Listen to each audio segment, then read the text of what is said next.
Hello and welcome, one and all. My name is Brandon Martin, and thanks to all of you who are joining me to take a deep dive into the philosophical and allegorical nature of the Matrix trilogy. This is a presentation that I put together called The Matrix Trilogy Deciphered, Part 1 of 3. You can find more of my work at the Cubbyhole website, that's CUBBYWHOLE.com, and also you can find more of my content at the OneGreatWorkNetwork.com website. So that's OneGreatWorkNetwork.com, and you can go to the content creator page, and then you'll find me, Brandon Martin, there, along with all kinds of other top caliber content creators from all over the place. I think it's a very, very great site for people to look into if they're interested in, looking more into the occult or the esoteric knowledge that pertains to the current human condition. Before we get into the material, a little caveat here. To gain the most from this presentation,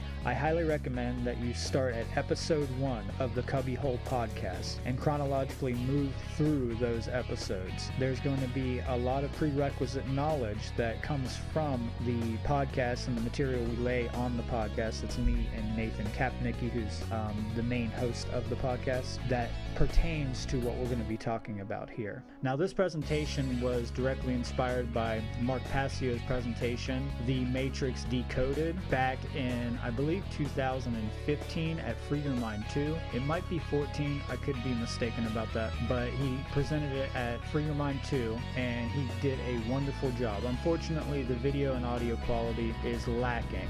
So I thought, since The Matrix 4 is coming out, why not revisit this amazing allegorical trilogy, and why not add a little bit more to that and expand upon what Mark has laid down. So you're going to be hearing some or maybe a lot of information that was in that presentation. I'm not trying to be redundant with the information, but I think that a higher quality version of that would be nice. Plus, I will bring new stuff to the table to, top it off with my own personal studies and research and what I have personally pulled out from this amazing trilogy. So without further ado, let's get right into it. The Matrix trilogy is a direct allegorical reference to the current human condition and the prison planet that we are all living in. And it also is an initiation of sorts for the viewer to actually become aware of not only how to awaken themselves out of the trance of the Matrix, but also how to actually make real and positive change in the world. The Matrix deals with a vast variety of philosophical ideas and premises, specifically in the epistemological realm, and how we can justify knowledge itself, the knowledge of reality, because it does make us question, almost in a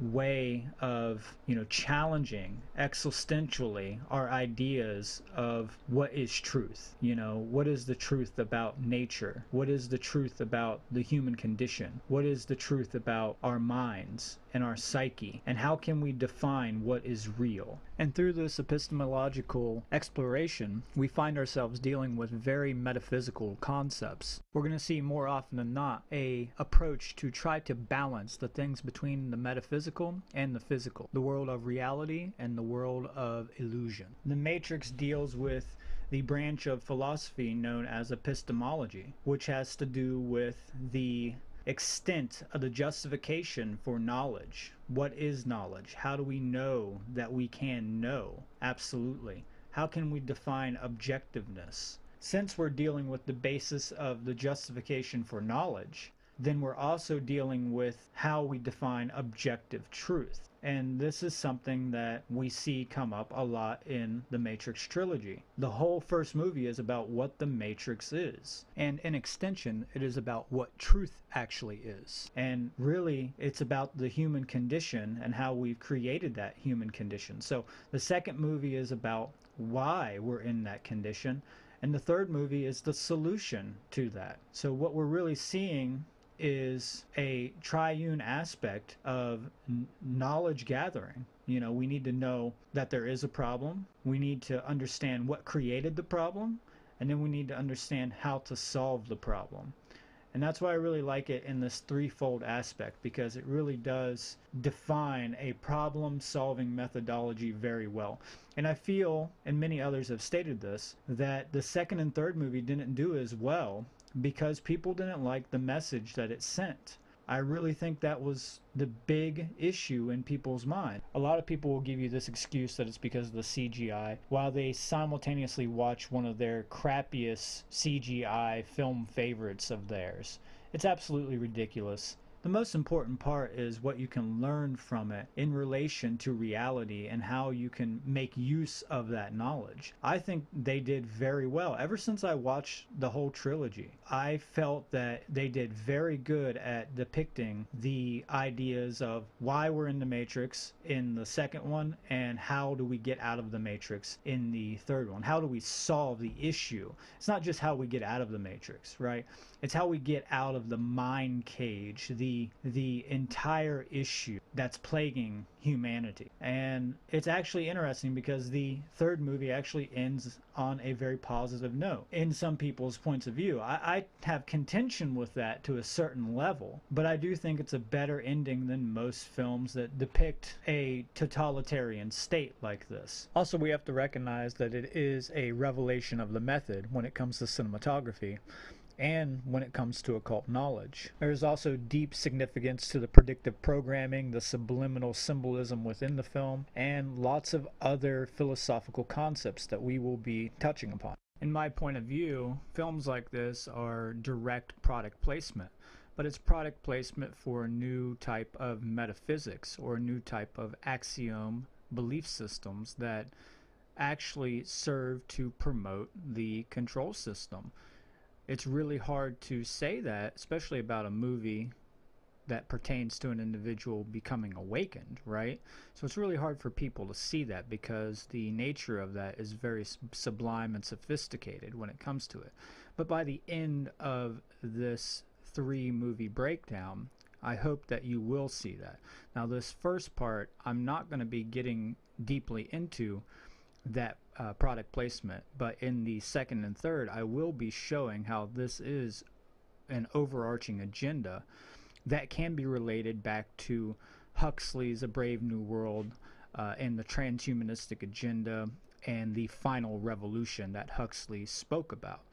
So to simplify this here, I do think that this is product placement for transhumanism and the fake revolution, which is also known as the final revolution. That doesn't mean that there isn't truth in this film, though.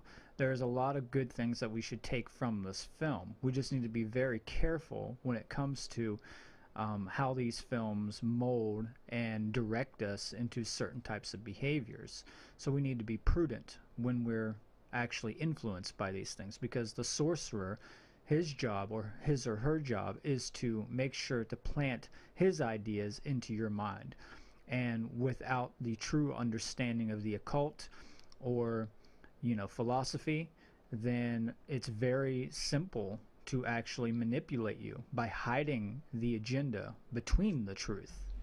If we take a step back and look at it holistically, we can see that there definitely is a Gnostic influence, which includes a lot of Freemasonry, which I'll be mainly focusing on, but also Kabbalah. There's a lot of Kabbalistic traditions that is correlated with this, which doesn't seem to be surprising considering that all the mystery traditions are interconnected and related to each other at a specific level. So when you're looking at Freemasonry, you can definitely extract a lot of information about the Kabbalah or the Kabbalah. And all of the mystery traditions are veiled in allegory.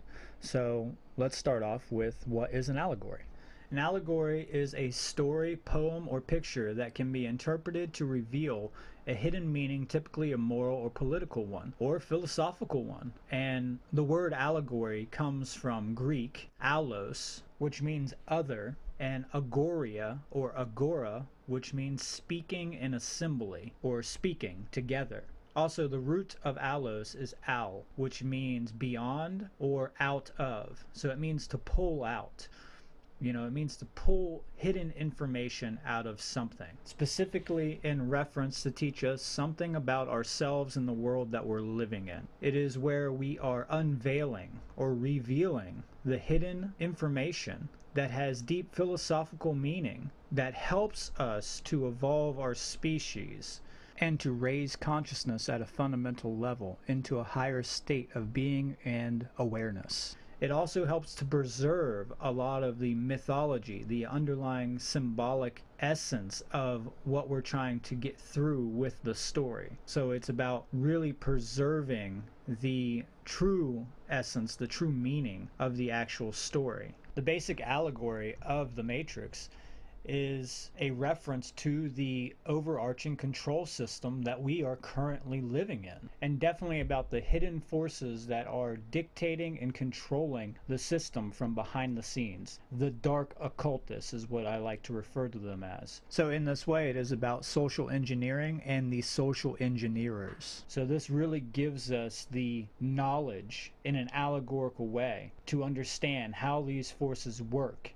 and also how we can fight against them. The way that it gives us this knowledge about how we fight against them is through the hidden key within the allegory to help us unlock the secrets of the occult knowledge that is required to further progress humanity. And at a deeper esoteric level, it is a direct Freemasonic allegory. One can say that all allegories are truly Freemasonic if you understand what Freemasonry actually is, not what the lodge system is, but what the tradition and ideology actually is. So Freemasonry is a system of morality veiled in allegory and illustrated by symbols. As we see on the screen here, I have the first 3 degrees of Freemasonry. These are known as tracing boards, which is not to be confused with trestle boards. Though often the word is used synonymously, they do represent 2 different implements, one being more for speculative and the other being more for operative masons. The first degree tracing board is known as the entered board, which is also a representation of Solomon's Temple. It is simply a mirror of our own psyche or consciousness, of our true higher self. So it represents the aspects of our self and also our physical world, the macrocosmic and the microcosmic. This board itself holds a plethora of knowledge that I'm not going to be getting into, but in simple terms, the initiate must have the desire to know the truth and then also seek to work on himself and build himself up into a higher, more perfected being. The Entered Apprentice is all about the progression from darkness into light, or removing one's own chains of ignorance so that he may come into attainment of true knowledge of the self and the laws in which the self has to operate within. These are the moral and spiritual laws that bind us all and help us all to grow and evolve into better beings and to create a better world. The Entered Apprentice has a deep desire, and his mind is filled with an increasing wonder or awe, and this is actually the intensity, the resolve that actually leads him to the truth. We see this play out with Neo in this film. This corresponds to the first movie because it is all about what the Matrix is, what the truth is, what the illusion is, what the ego illusion is that is holding us back from actually attaining our own self-evolution. As we see on the slide here, we have Morpheus being represented by the pillar of Jachin or Jachin, which represents the thought, the masculine components of our consciousness and our self. It also represents strength, and we can see throughout the film how much integrity and resolve through strength and courage that Morpheus truly has. We have Trinity on the right-hand pillar of beauty, and this represents the sacred feminine component to our consciousness, which is emotions. We have Neo over top of the Ionic pillar, which is the pillar of wisdom. This is the middle path, and we can see that this is about the I being on. Ionic is a play on the word, which means the I is on. It's also a reference to a charged particle. So Neo turns his eye on in the film, and we see one eye symbolism later in the film. I also find it interesting that Cypher is on the far left side of this image, which gives us the correlation to his rigid skepticism and his lack of faith or loyalty to the crew. It shows his chronic left brain imbalance, which eventually leads him into a chronic right brain imbalance. The Entered Apprentice degree is also correlating directly to the video game Enter the Matrix. So I find that very interesting that they are so blatant with their symbolism in this. Moving on, we have the second degree board, which is the past, or the fellowcraft. This represents the emotions, because this is all about the internal work, the hidden mysteries within. This is about going into the temple and dealing with all the stuff, all the negative stuff that's in these dark rooms inside the temple. And you have to go in there and turn the light on and shine the light in these rooms, which is interesting because we do see that play out in the second film, and I'll explain that when we get to that part. The second film is a direct reference to the second degree of Freemasonry, which also correlates to the why we are in the Matrix and why we are enslaved. It deals with the causal factors, or that which led us to this current condition.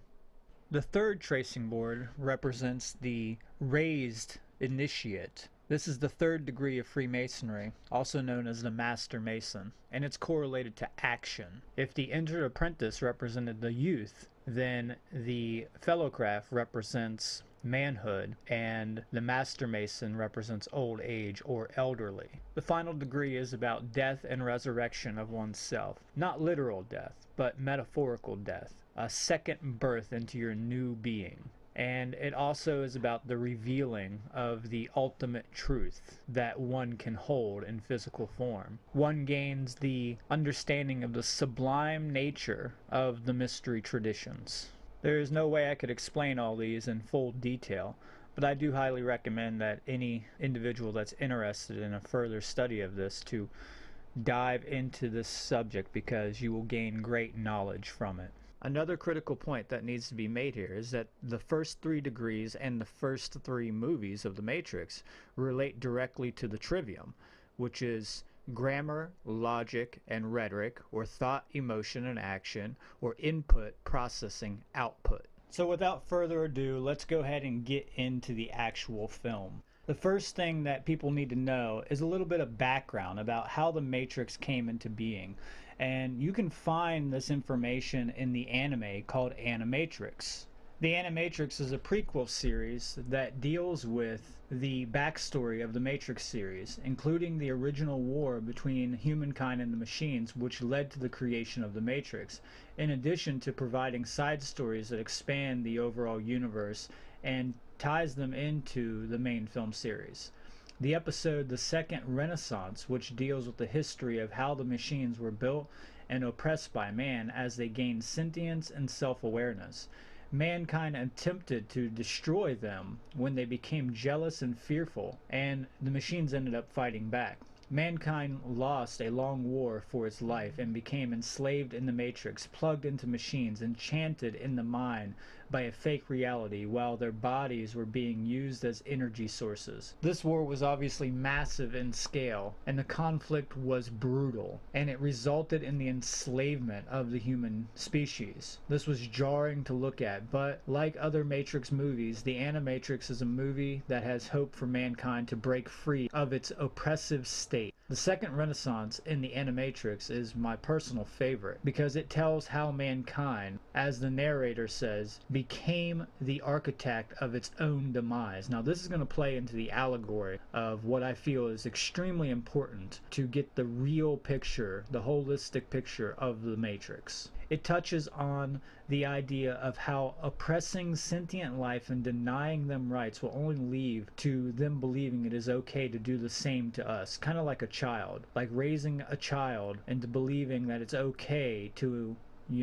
deny individual rights. Like you can actually deny anybody any kinds of rights. Every being has equal amount of rights in the world, and you can't deny beings those rights. You can oppress them to make them not exercise those rights, but you can't really strip them away. They are inherent. They are always a gift of creation, and they are always present for us.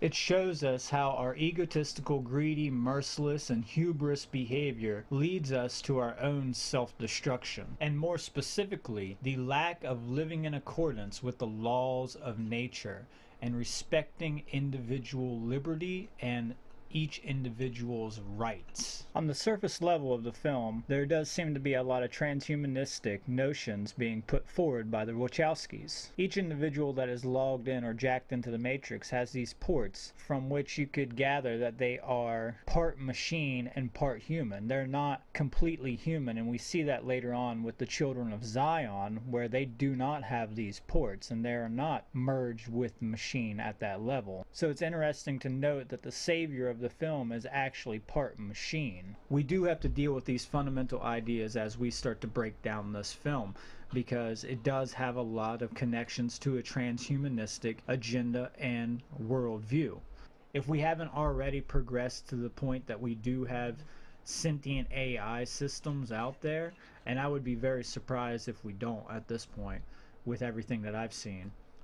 It's coming very soon. It's coming in the near future. So how are we going to deal with this if this actually does come about? How do we deal with this on an epistemological level, an ontological level, and a moral level, right? So this does deal with this issue as we push forward into our future. And in my point of view, any being that becomes sentient, even if it is of our own creation, like our children, deserves to have the equal respect, just as we all should be equally respected when it comes to individual liberty and the rights of sentient beings. But I more so look at this like the robots in the Animatrix are the lower class of society. And I think that's the allegory here that we should stick with, that the robots that are being oppressed are the everyday people like you and me. The robot is a allegory for the worker and the consumer, and we're all workers and consumers here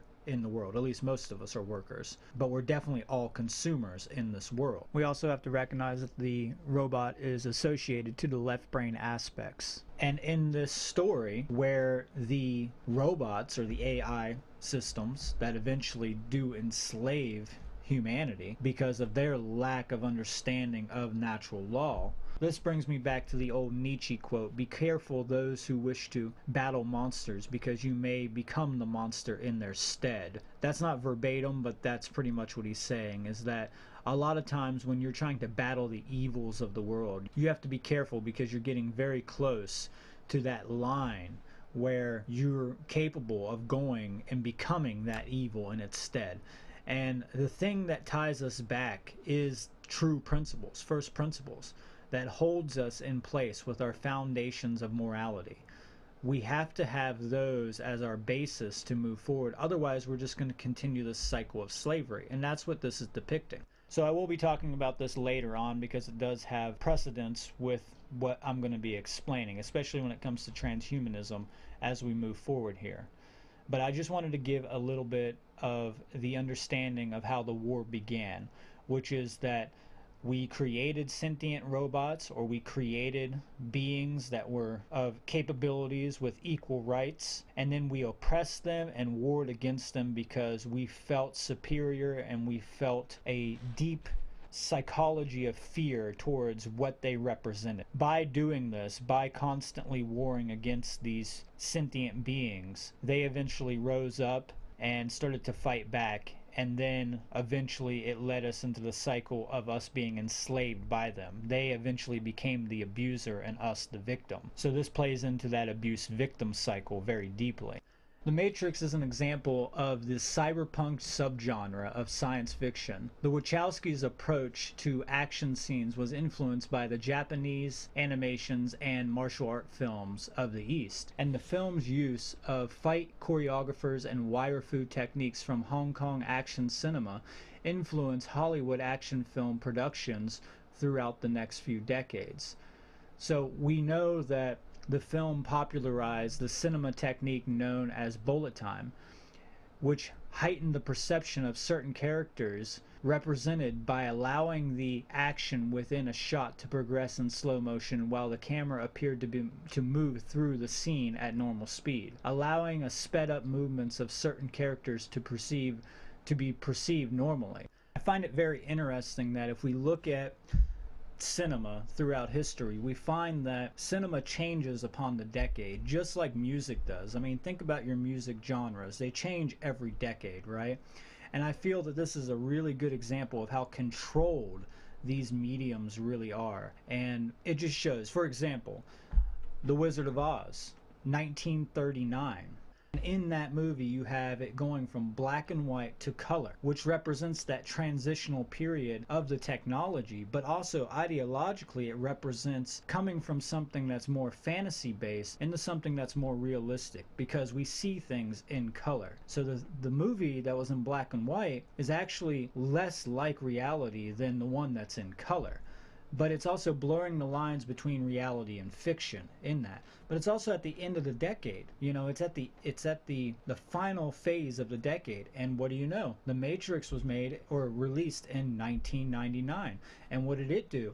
It also blurred the lines between reality and fiction. And it, you know, subsequently ended up, you know, promoting new styles of cinematography and cinema technique throughout the next few decades, and we saw all kinds of films take from that. This cyberpunk genre, well, it's like a goth cyberpunk genre because of the clothes that they wear, the black leather stuff, which is interesting. It's really like product placement, but it's not product placement in your normal sense of, you know, a Coke can here or a burger or something like that, right? Or some kind of corporate advertisement. It's product placement for a new type of ideology. It's product placement for a new type of metaphysical axioms to program the people with, and we can see where that's kind of taken us into our current day and age with these types of films. It also reminds me of older films like Tron, right? So that also is controlled engineering, you know? So this is all connected. The reason why I'm saying this is because it's about a revolution of the method. And in a way, we can say that some of these movies have helped promote some of the false revolutions that we see currently in our modern day. Now, one of my favorite animes of all time, and it's an anime that I actually broke down a few years ago, is called Ghost in the Shell. It's one of my favorite animations that has ever been done. It has such an amazing allegory in it, and it dives deep within the transhumanistic agenda and the questions of ontology, the existential crisis of the self. But the Matrix itself was influenced greatly by Ghost in the Shell. The Wachowski creators of the Matrix and its sequels showed it to the producer, Joel Silver, saying, "We want to do that for real." The Matrix series took several concepts from the film, including the Matrix Digital Rain, which was inspired by the opening credits of Ghost in the Shell, and I talk about that in my original breakdown. And the way characters access the Matrix through holes in the back of their necks. There's so much that they take from Ghost in the Shell. It's insane. But the Wachowskis also pull from a lot of Eastern and Western cinema at the same time, and we're going to see that as we break down some of these scenes. Other parallels have been drawn to James Cameron's Avatar, Steven Spielberg's AI, or artificial intelligence, and also the movie Surrogate. James Cameron cited Ghost in the Shell as a source of inspiration, citing it as an influence on the Avatar movie. So I feel that it's very important to watch Ghost in the Shell. Like, if you want to understand a lot of these films, you actually have to go through where these films came from and these ideas and see what inspired the directors, the screenwriters, and things like that. You can't know it all, but definitely the ones that stick out, the ones that are very powerful, that have inspired, obviously, many movies that we feel are very powerful and very telling to what we're living in right now, or very telling to ourselves and what we need to understand. We need to understand these things and bring that to the surface when we're studying cinema. So the movie opens up with the Warner Brothers picture logo, and it's in that green tone, right? And it has the clouds behind it. And this is already subliminally associating that us as the viewers are being logged into the Matrix. The movie itself is kind of a representation of the Matrix itself. Every time we see this green tone, it represents the Matrix system. And us being introduced to this at the beginning is giving us the notion that we are logging into the Matrix itself. And also, it's foreshadowing the later scenes where we actually get to see reality, which is the dark clouds in the background. We start out with Trinity and Cypher having a discussion about Neo and a tracing program running on the screen where we see the numbers 555, which represents the Hiram Habif legend and the third degree of Freemasonry, and I will explain that later on. But then it zooms into the number 0, and this number 0 is a womb, it's a tunnel, it's a gateway into something, right?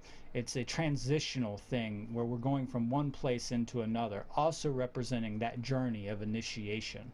Now, this conversation between Trinity and Cypher actually foreshadows Cypher's eventual demise and betrayal of the team. Something to make note of right here is that the movie starts at the Heart of the City Hotel, and the movie actually ends here later on as well. So it's an Ouroboros, it's a complete cycle, but it's also the heart, the center of the city. It's about true care. So symbolically, this is associated with the Anuhata chakra. So we're going to talk about that once we get to the end of the first film. As we see, Trinity is being hunted down by the agents of the states, aka Order followers, the scum of the earth. As we can see, Trinity is located in the symbolic room of 303, which in computer jargon is an HP error code, usually the result of a bad sector or sectors within the hard drive. The server is trying to redirect the user agent to a different resource as indicated by the URI in the location header field, which is intended to provide an indirect response to the original request. So right off the bat, we can see that there's going to be a lot of esoteric knowledge hidden within the computer code and numerology in this movie. We can look at this as the location where Trinity is residing, room 303, is actually a bad sector of the system, which makes sense considering Trinity happens to be an individual who is awakened. And also the room 303 has symbolic significance to higher state of consciousness. So the system considers anybody who is unplugged from the matrix to be a bad sector if they are residing in that sector. They're also looked at as viruses, which is why you have these antiviral agents of the system that come after Trinity, the agents of the state. The number 33 also has a lot of esoteric symbolism within it. 33 is the temperature that ice melts at, and it is the age that Jesus died. We have the 33 degrees in Freemasonry, which is an honorary award bestowed upon the Scottish Rite Freemason. They say that the Age of Enlightenment is between the age of 28 and 33. So this has direct tie-ins with the level of consciousness that Trinity has. Later in the film, we find out that this is the place where Neo, who represents the archetypal Jesus, dies and is resurrected, just like Jesus died at the age 33, correlating to the Abrahamic tradition of Christianity.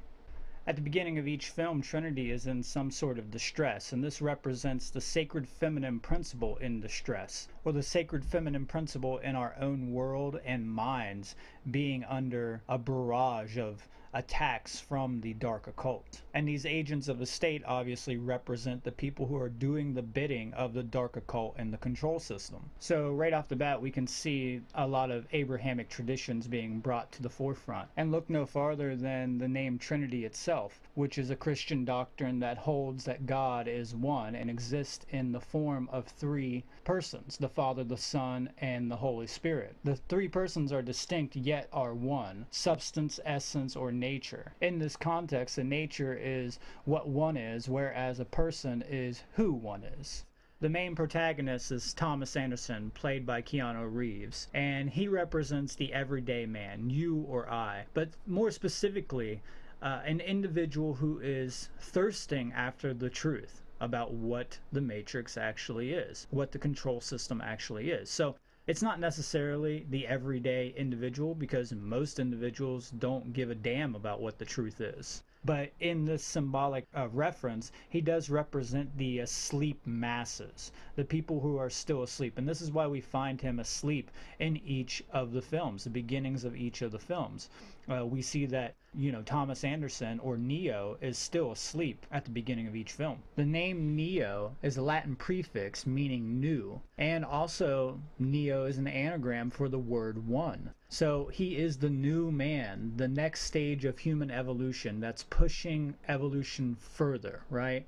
He is an enlightened one, or will be an enlightened one, and an illuminated one.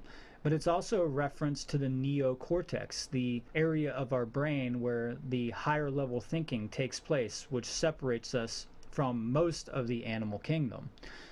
So Neo also is a Jesus archetype, and in Freemasonry, he represents Hiram Abiff, the Master Mason. The Matrix trilogies are filled with parallels in the principle of duality. And this is something I would highly recommend an individual who is trying to study film to really correlate, because you really need to have a keen eye to start picking out the parallels within the scenes. So for example here, you have Neo asleep at his desk, right? And it's showing an average everyday, type of desk for most people. It's cluttered. I mean, he is a hacker, so there's probably things there that most people wouldn't have, but he is at home and it looks like someone is actually living there. Whereas in contrast to that, we see him later on at the company he works for called Metacortex, staring at a black screen, waiting for something to happen, waiting for a message from Morpheus. But what we really see here is the contrast between the two types of lifestyles. The one where he's Neo, the hacker, and then the other one where he's Thomas Anderson, living his 9-to-5 job under the supervision of authority figures, etc. The room that Neo resides in, not Thomas Anderson at Metacortex, but Neo, is 101, and this is a reference to George Orwell's 1984. Room 101 has always contained a person's greatest fears, the one thing that is absolutely unbearable for them to endure. So it's very interesting that he resides in this room. In the book 1984, O'Brien states, "You asked me once what was in room 101. I told you that you knew the answer already. Everyone knows it. The thing that is in room 101 is the worst thing in the world." And that's from part 3, chapter 5 in 1984. Neo receives the knock at the door after he was abruptly awakened from the computer hack that he just received from Trinity, saying, "Wake up, Neo," and it tells him to follow the white rabbit. And a text appears that says, "Knock, knock." But what is significant here is that he's listening to the song Mass Attack, laying out more predictive programming that connects to the 9/11 and 3/11 mass terrorist attacks. Now this is multi-layered because the text implies that the hacker or Morpheus knows preemptively about certain events that are going to play out, which makes sense considering that he's painted as a terrorist in this movie. But it also has a metaphysical concept tied into determinism, which is a huge part of the Matrix's theology because it dabbles between the dialectic of free will and predeterminism throughout the series. Neo is greeted by two interesting characters, especially with their names. The male is Choi and the female is Du Jour. And when you combine these two names together, you get Choi du Jour. And this is French. It means choice of the day, dabbling more in that dichotomy of determinism versus free will, because he has the choice to follow the white rabbit, but yet it seems that there are things that are predetermined. He says to Neo, "You're my savior, man, my own personal Jesus Christ."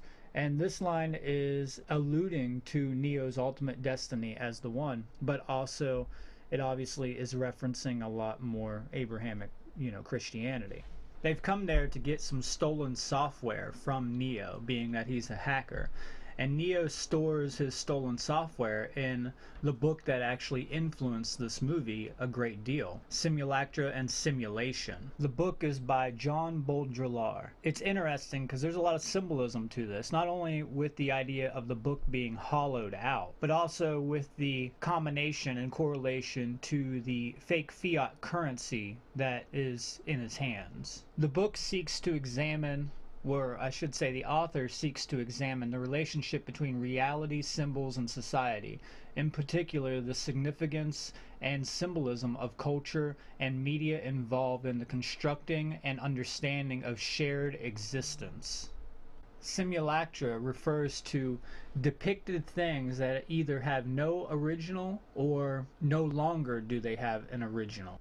So for example, think of the process of cloning, especially in botany. You have a mother plant that normally you would continuously get your strong genes from, so that you do not lose the integrity of the genes that are being passed down. If you continuously clone from a clone, on the other hand, you're going to actually break down the integrity of the genome code, and it eventually the strengths in the genes start to break down and you start to lose the potency that the mother plant originally had. So this reminds me of the Theseus idea that comes out of the Greek tradition, where they propose the idea of, is there an eternal essence that remains even if you exchange all the parts of the form of that thing? So let's say you have a boat and you start to replace each board of that boat, and eventually the whole boat is replaced. Is there an essence of its original form that remains even though they replaced all the materialistic ideas? So this questions the idea of whether you have a soul or an essence and things like that. So the idea that these machines are constantly breeding the human race over and over and over seems to be that, you know, if you continue to build this type of system, is there an essence that remains of humanity within them? And obviously in the movie we see that it's a yes. There is an eternal essence or spirit that remains within human beings even if they are constantly replaced or become copies, even though the original is lost. Though we can't necessarily assume that they do not have an original human being, such as a pure-blooded Zion, to make copies from, or some form of blueprint.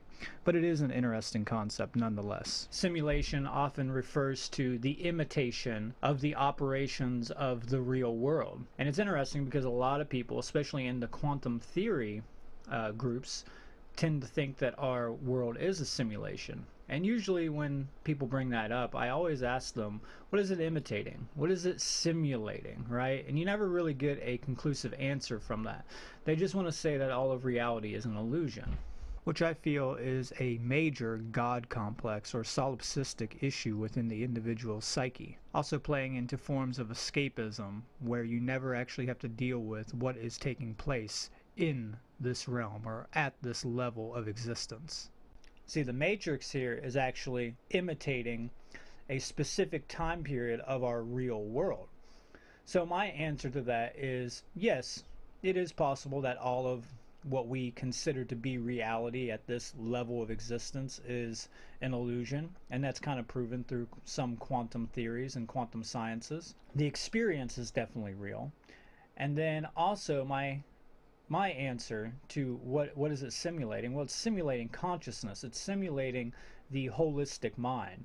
And this is a good place to bring up the 7 Hermetic principles. You'll find that in this movie, the 7 Hermetic principles are well laid out. That, you know, like the first principle is mentalism, that all is mind. And we see that throughout the movie, that all is mind, especially in the Matrix and then out of the Matrix as well. But I definitely caution people with this first principle. And the reason why is because a lot of people misinterpret it. And they interpret it to be a solipsistic type of mentality, where everything is just generated by the individual and you are alone by yourself. So I do have to question whether that this is some form of dark programming trying to influence people into a solipsistic mindset. But going back to the symbolism of the book and money, so it's interesting because we have a fake thing, money, being exchanged for another artificial item, being a software that's going to be used for whatever probably criminal activity this person is trying to perform. Or maybe it's a more pleasurable activity or something personal. But, you know, money is a proxy for the true spiritual currency, which is time and attention. So I find that interesting that you have this parallel between these forms of proxies. We also have the correlation between having a book which has very high value, and then you have software put inside of the book. And this is kind of that transition from the ancient past of how we would gather and store information, preserve information, from where we're going now with how we store digital information, obviously. So I find that very intriguing when it comes to how this scene plays out here, that you have a hollowed out book, meaning people don't read anymore. You know, maybe Neo has read this book at one time. It could have been something that influenced him into trying to search for the Matrix because he feels that everything around him, he's questioning his own reality. And and everything around him looks to be a simulation. This reminds me of the debate between Socrates and Aristotle about the nature of artificialness versus reality. At some level, everything that's artificial is created from reality. So can we actually truly say that it doesn't have a basis in realness at some level? It is something that we all must ask ourselves. What is truly artificial? And honestly, we shouldn't even be using the word real here, because what it is it's a dialectic between artificialness and nature itself. Because it's not that people argue whether artificialness is real, but it's whether people argue whether it is natural. So I find it interesting that since we are natural beings here, that anything that we create is considered to be unnatural. Well, we could extend this to the animal kingdom then, like a beaver dam or a bird's nest. Both of those things can be seen as unnatural things. Those are made by beings that are of nature, but the nest and the dam itself was not created by nature. But at some level it kind of was, because the components of it, being the being, is of nature, and the material that's used is of nature.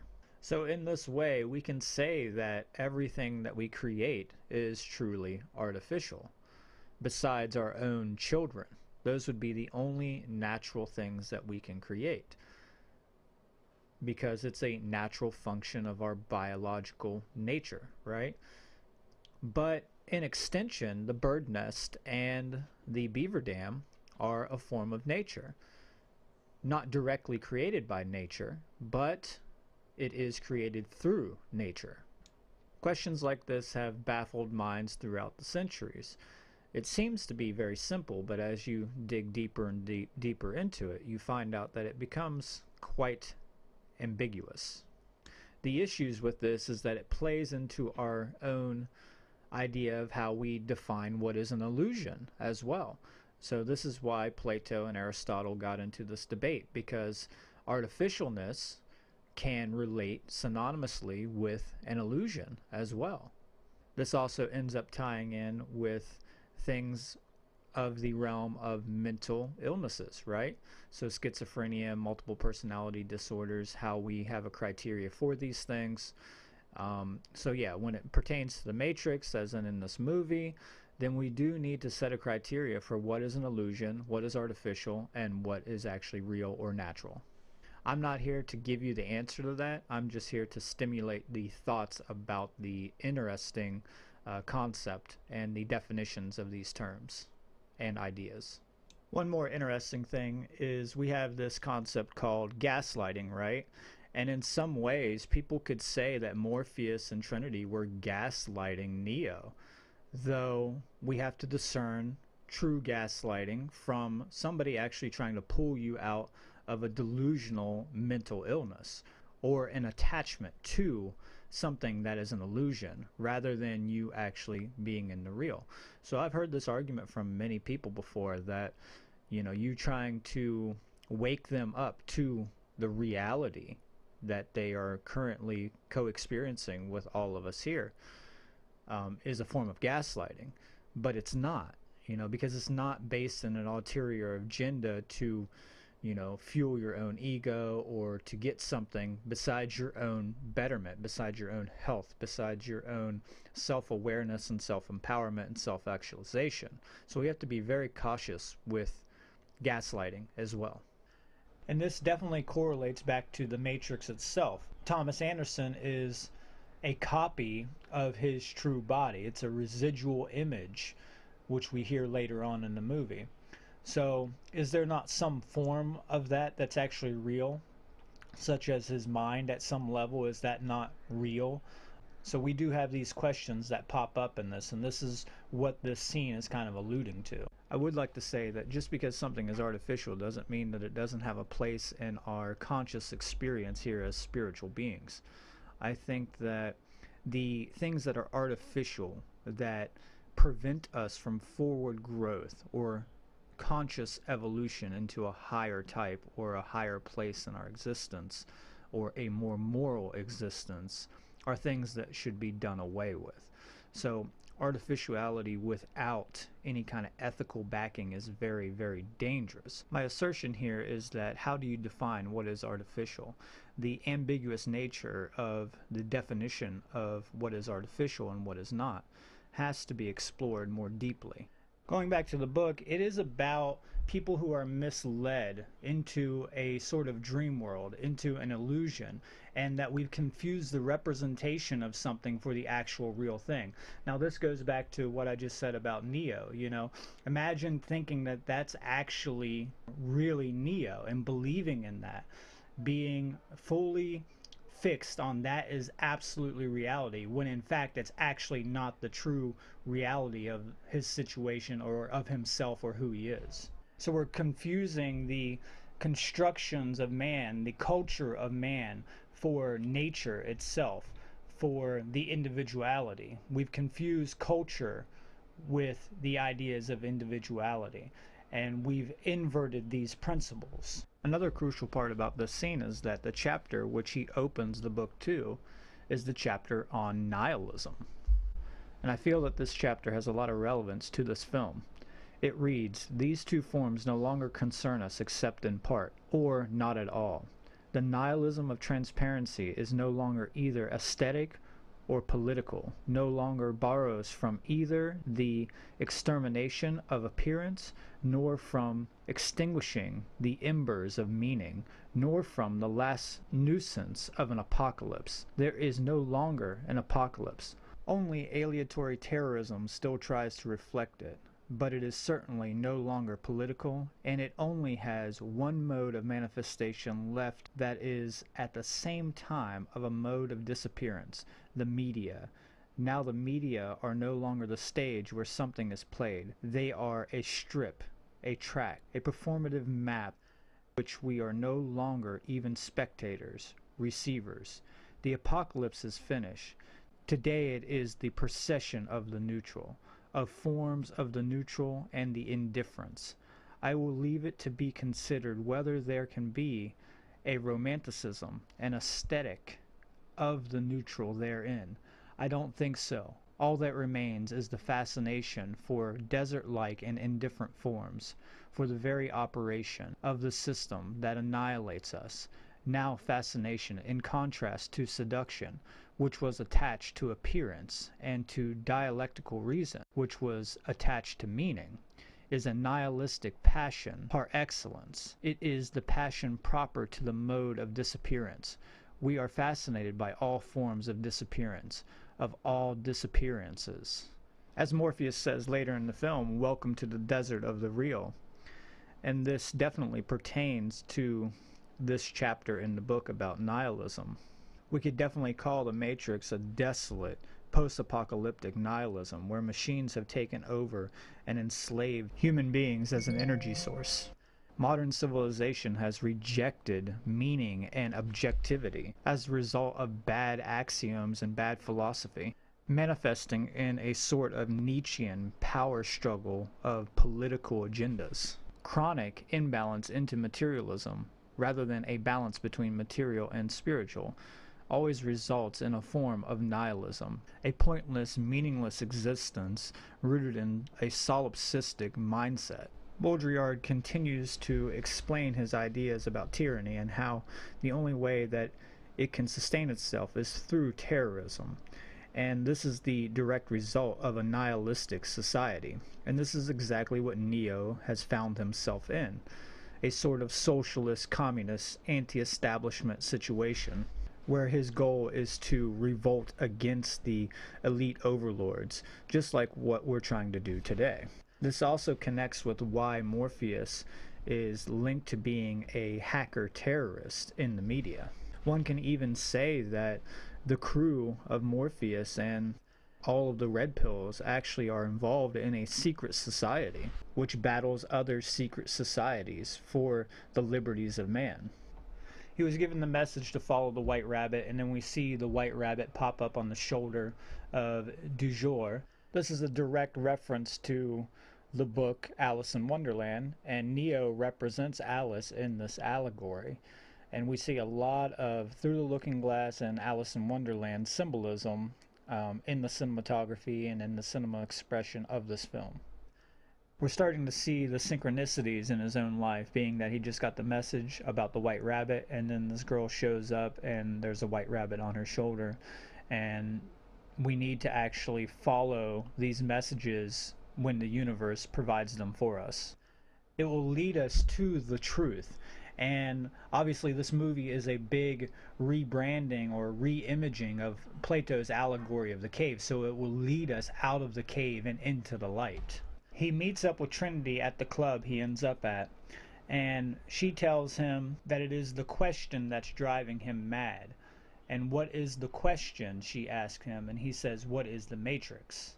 So now we see why this movie is all about what the Matrix is, finding out and discovering what the artificial reality actually is.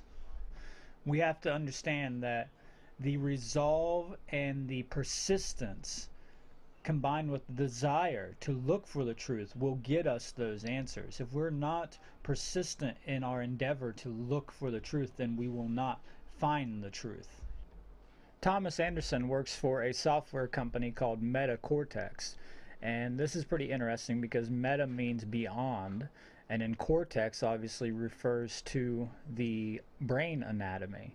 So I feel that this has significance of being beyond the anatomy of, the brain, or maybe even a way of looking at it like a form of authority over the brain, like we are in control over the cortex. And this is interesting with the scene that comes up here, because he's in trouble for being late, and the boss says, you have a problem with authority, and if the employee has a problem, the company has a problem, which implies a sense of collectivism rather than the individual rights and liberties. And it kind of puts you in this Borg mentality. It's the fallacious ideology of the greater good supersedes the minority, and the only true minority is the individual. That is the real minority of the world. So it gives us an idea about, Thomas Anderson's ideas about authority. Obviously, he has some sense of rebellion against authority. And authority is the most dangerous superstition that mankind has ever created. It's not legitimate. It's an erroneous dogma that has led to man's downfall and the downfall of civilization and humanity all around, all throughout history. It is the main issue that we are all facing, is false dogmatic authority that is in control over the individual and the individual's liberties. Pretty much the way I look at the word authority in this context is that it's simply a euphemism for slavery. The only real authority in the universe is the truth. Shortly after this, we see Thomas Anderson sitting at his desk, and he receives a cell phone, and he receives a phone call from Morpheus. Now, Morpheus is the truth speaker. He's the one who brings the truth to the red pills, or the people who are rebelling against the system at some level, the people who are questioning the entire construct. So he gets the call to freedom. This is the clarion call, where he's called to a higher service, to truth and to freedom. And he has to answer that call and then, follow that path to find the truth and to find true freedom, and to eventually help free humanity. Morpheus goes on to state that he's not sure if Neo is ready to understand the truth, and this is kind of implying that most people are not ready in the world to be awakened, and this is kind of true. But like he says here, we are out of time, and that's where we're at now. We have been here for a long time.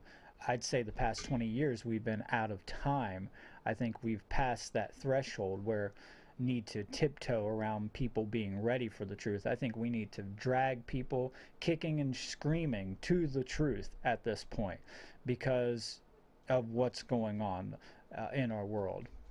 Neo ends up not following the path or following the word and the advice of Morpheus, and then he's escorted out by the agents of the state, which he finds himself in a room. And in this scene, we see this, we see the camera zoom in. And when it's zooming in, we see all these television screens. Now, this will come up in the second film, and I will elaborate more on those television screens in the second film when he meets the architect. But what we find is that Neo is trying to express his right of freedom of speech. He asks for a phone call, and then he's denied that by the agents of the states, and then they go as far to actually censor him by melting his lips together and sealing his lips so that he cannot speak.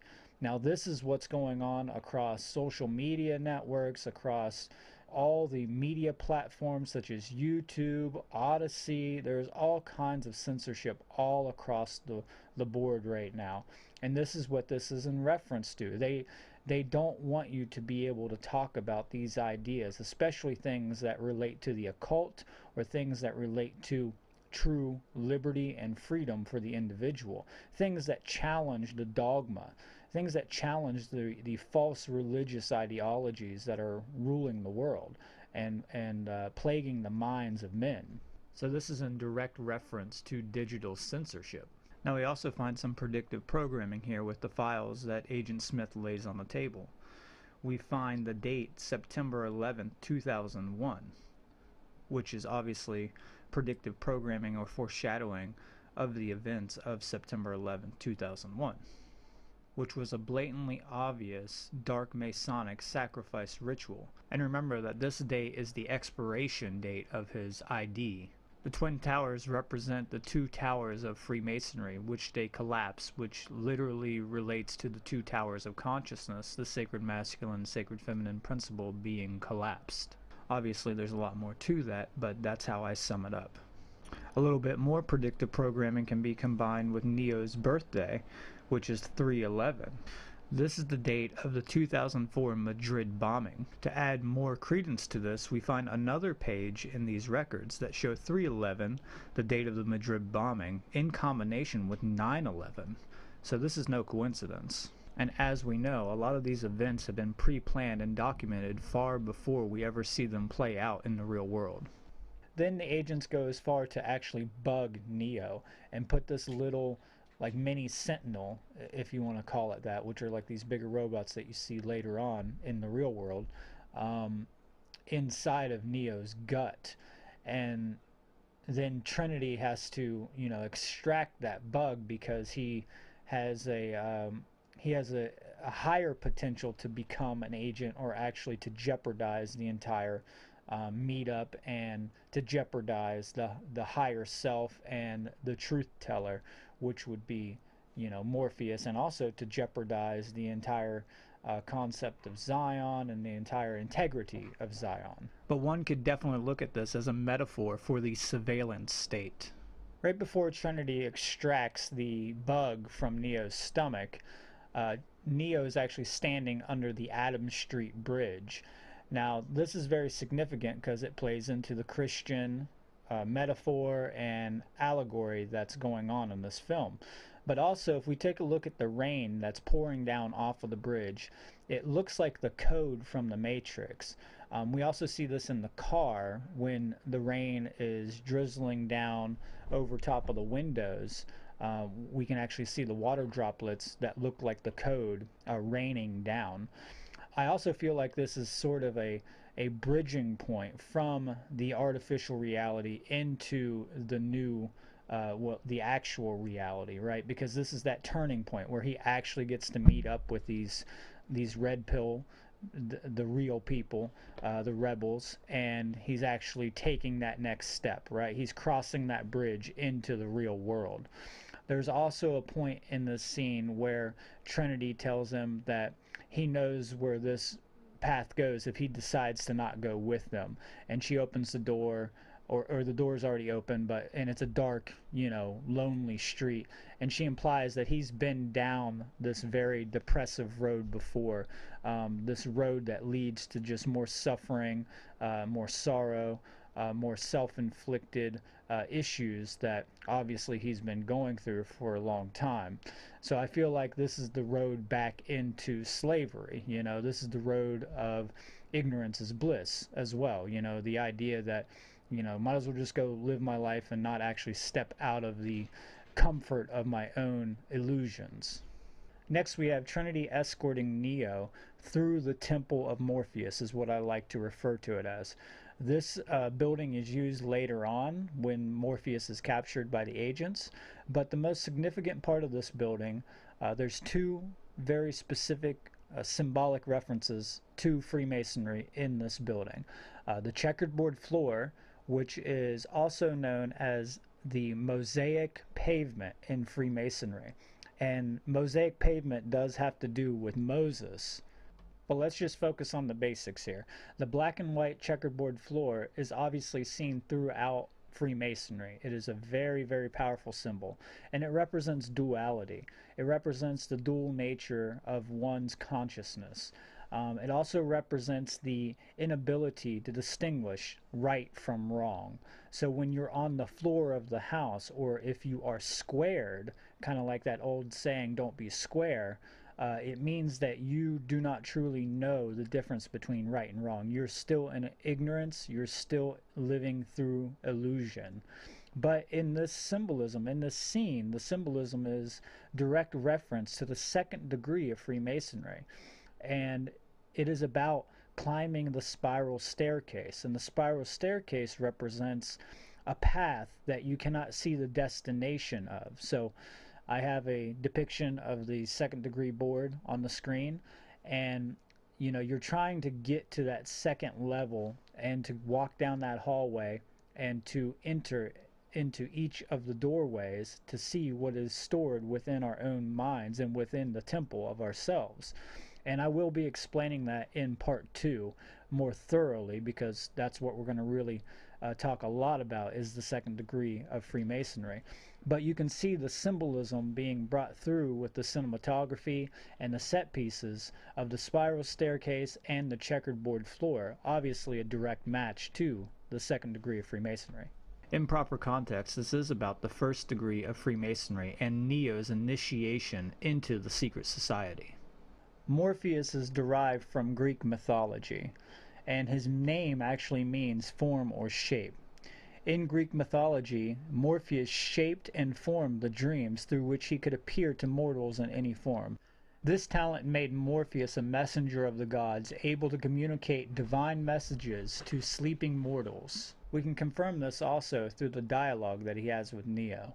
He states, "Have you ever had a dream, Neo, that you were so sure was real? What if you were unable to wake from that dream, Neo? How would you know the difference between the dream world and the real world?" We can also see how this plays out, that he is the messenger of truth from the gods, right?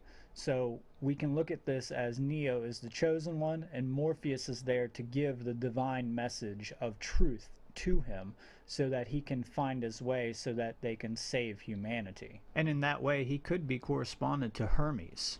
So if we take a look at the next slide, you can see the kind of trinity that I've laid out here between the aspects of consciousness. We have Morpheus, which represents mind, or thoughts, the intellectual capability, or knowledge, and the aspects of truth that is being revealed in the movie. And then we have Trinity, which represents the spirit, who also represents the emotions, the intuition, compassion, and love. And then we have Neo in the middle, which represents the will, the willpower. And he also represents courage, conscience, action, and freedom. These three characters directly relate and correspond to the three pillars of the first degree of Freemasonry. So the left Freemasonic pillar is known as the Doric pillar, and it represents the sacred masculine energy. Biologically, it is corresponded to our left hemisphere and the aspects of our left hemisphere, being that of analytical thought or logic, which can also be correlated to the solar aspects of our consciousness. The right pillar is corresponded to the sacred feminine aspects of consciousness and energies of the universe. This pillar is known as the Corinthian pillar, and biologically it corresponds back to the right hemisphere of our brain. So it corresponds to the sacred feminine aspects of our biology and thought processes, being that of creativity, emotions, passivity. It corresponds to spiritualness rather than matter, which would be more of a left brain solar aspect. And then we also have it being corresponded to the lunar energy. The middle pillar is called a Tuscan pillar, or also the Ionic pillar, like I referred to it at the beginning. And this represents Neo, which only comes into activation fully when the left and right hemispheres are fully balanced with each other.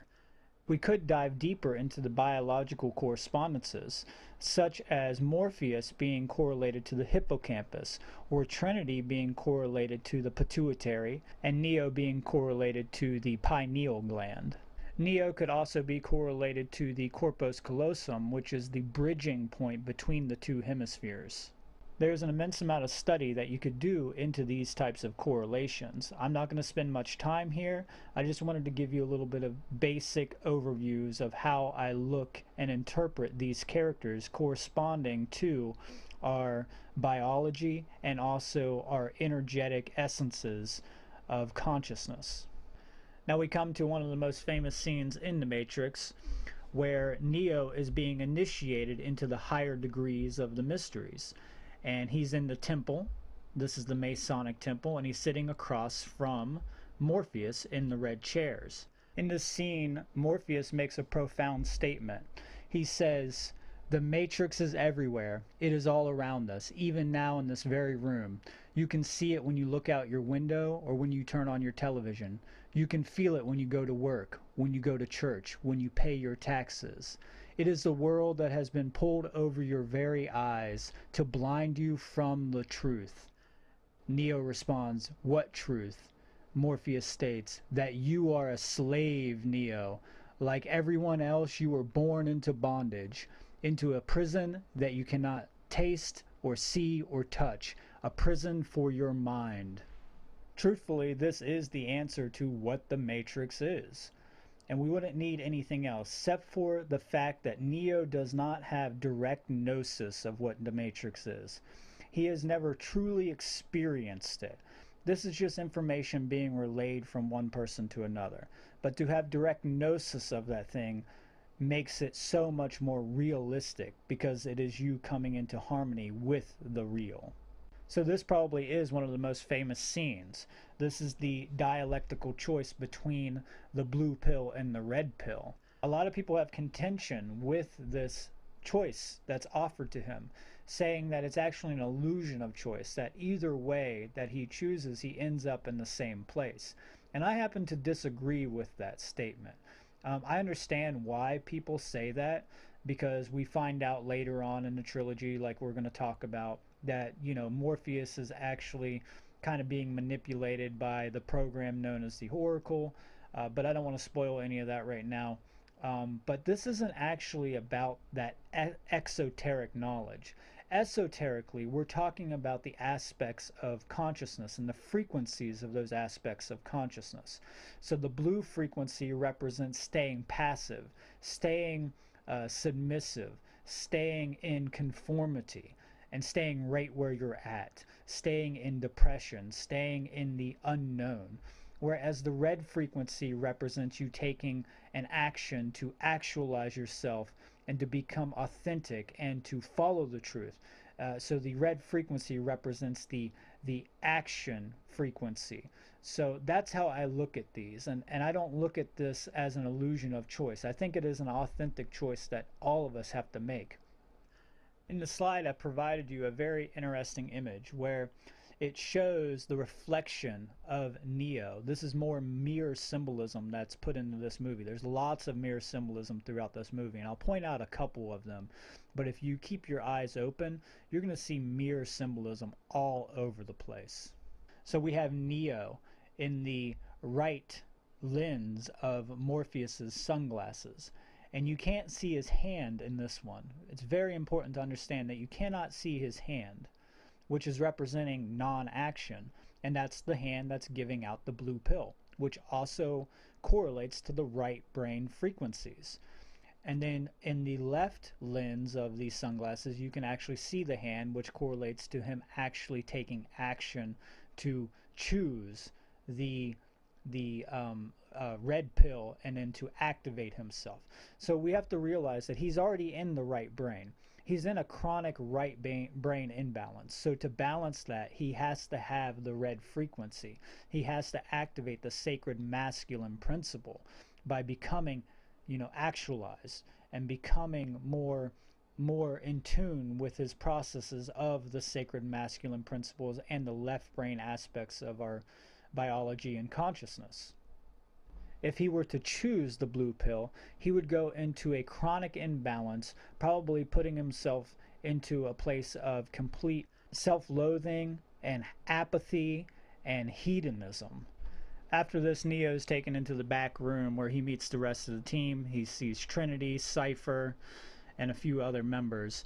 And then he's sat into a chair where he actually goes through kind of a metamorphosis, a hallucinogenic experience. And this could be relating back to an entheogenic trip or journey where one actually becomes awakened through taking something like LSD or some type of psilocybin such as mushrooms. And I do think that that's also what the pill could represent in a certain aspect. It could be a tab of LSD, honestly, if you look at it that way. Now, I am a proponent of psychedelics in proper and conscious use of them, but we do have to realize that, it was created from a CIA agenda, along with the Timothy Leary and the counterculture movement of these 60s and 70s, kind of playing into this idea of false revolution again. I find it intriguing that in the movie Total Recall, the control agencies of the state are trying to force Arnold to actually take the red pill to go back into his delusions. But in this movie, it's actually vice versa. You take the red pill to get out of the illusion, right? So the idea here is reversed, and it also makes me wonder and curious about the intentions of the red pill. But obviously, when correlated to psychedelics, it could be correlated to natural psychedelics, but it's most likely LSD, right? And we do have to wonder whether that's intentionally trying to push forward this agenda of a false revolution, of a revolution back into the system, right? We do have to recognize that psychedelic awakenings do happen, especially when we're looking at Eastern shamanic cultures. So yes, I think psychedelics are very important and very useful, and I've done quite a bit myself, but I do also think that there is an agenda behind a lot of them, so we have to be very prudent. And it's interesting because the word psychedelic actually means to clear the mind. Psyche means mind, and then delune is where we get delic from, and it actually means to clear, to make clear. Neo turns and looks at the broken mirror when he's sitting in the chair. Again, more mirror symbolism, mirroring his self. This is all about him coming into true knowledge about his self. Anytime you see him looking into a mirror or his reflection, such as in the reflection of Morpheus's sunglasses or things like that. So this is about the dualistic nature of the self and the internal dualism that he's in. And also the mirror that's broken symbolizes that his mind is fractured. And as we see, the mirror actually solidifies itself, or fixes the cracks within the mirror, and it becomes one. So this is about him becoming unified within. He's having his sacred union of the left brain and the right brain, the left sacred masculine principle and the right sacred feminine principle. This mirror is also a throwback to Alice in Wonderland through the looking glass.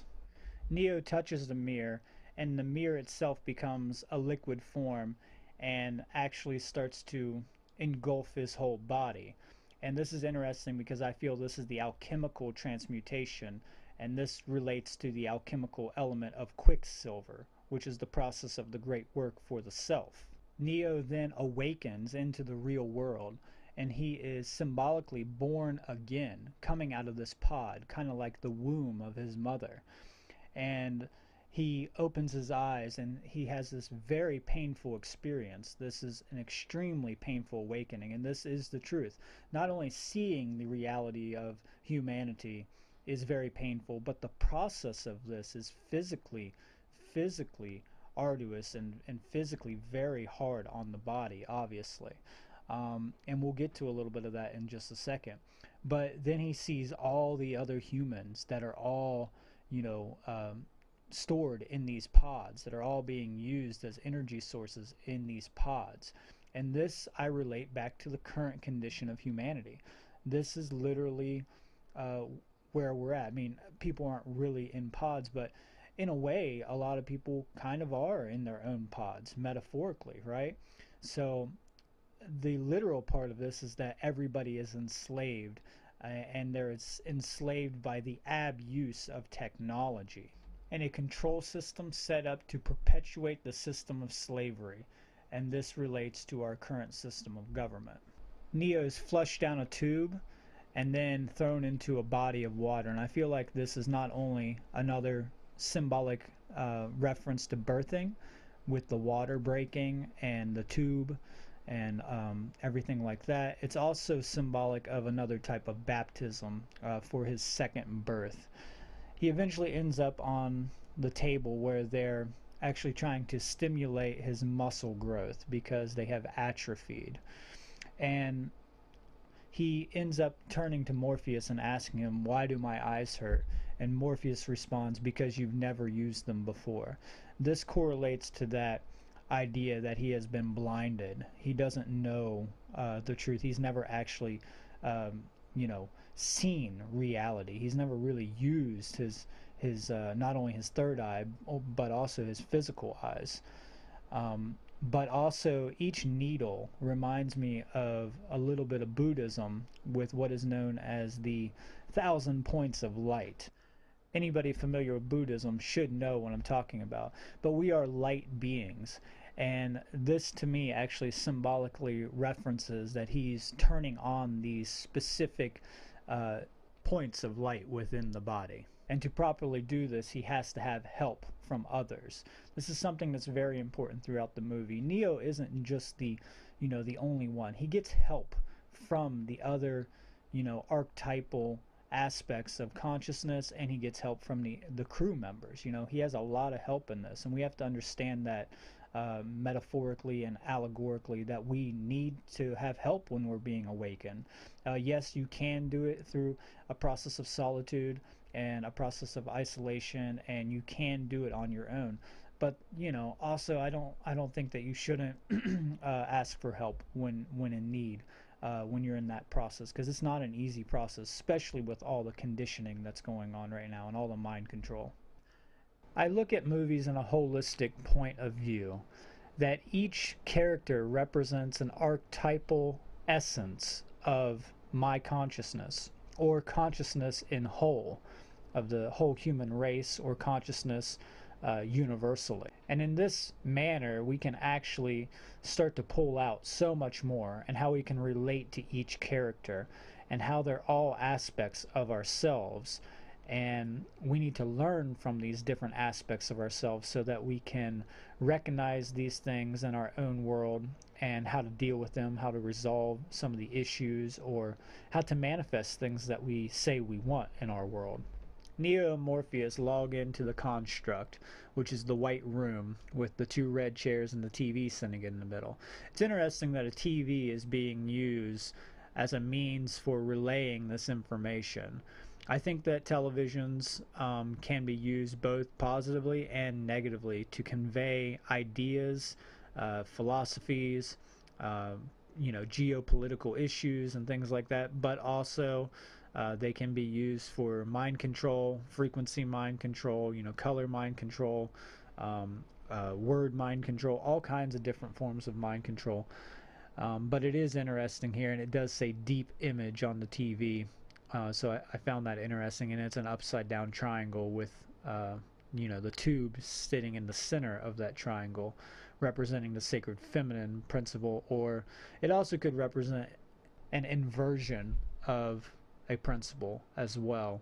It just depends on how you look at that. The main part of this that I want to bring to your attention is the fact that they're talking about what reality actually is and how do you prove what is actually real. So this is something common in philosophy. This has to do with epistemology, and it has to do with how can we justify or what we determine to be real through our senses. And my statement to this is that yes, it's completely true that your senses can be tricked into believing something that is not real, such as by, television or virtual reality or something like the Matrix, but also that we have to recognize that that's the only things that we really do have to go off of to prove what is real, is what is happening. So we have to have a process, a criteria for actually proving what is actually real. And this process has to be a process of deduction and sort of an apophatic process.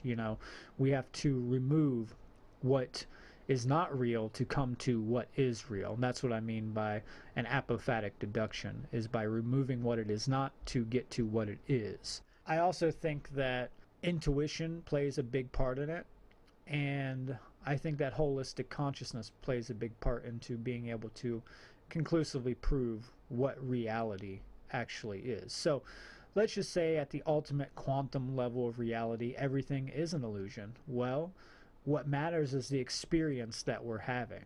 And that experience, being a positive or negative one, is what we need to be focusing on, especially if it's a negative one, so that we can mend or resolve what has caused that negative experience so it doesn't continue to happen.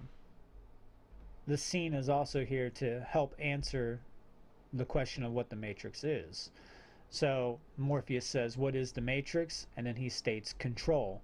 And he equates the human body to that of a Duracell battery, that the machines are using humans as a means of an energy source because the machines actually needed solar light to actually run, and the humans scorched the skies, and eventually, they had to find another means to actually keep themselves going.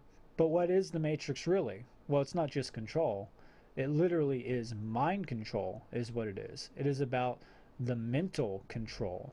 So yes, it is biological or physical control as well, but it is mainly about controlling the minds of people, because that's what the system is used for. It's about keeping the minds of the people in check so that the system can continue to perpetuate, so that the human race, or the rebels in the human race, won't rise up and actually start to fight back against the machines.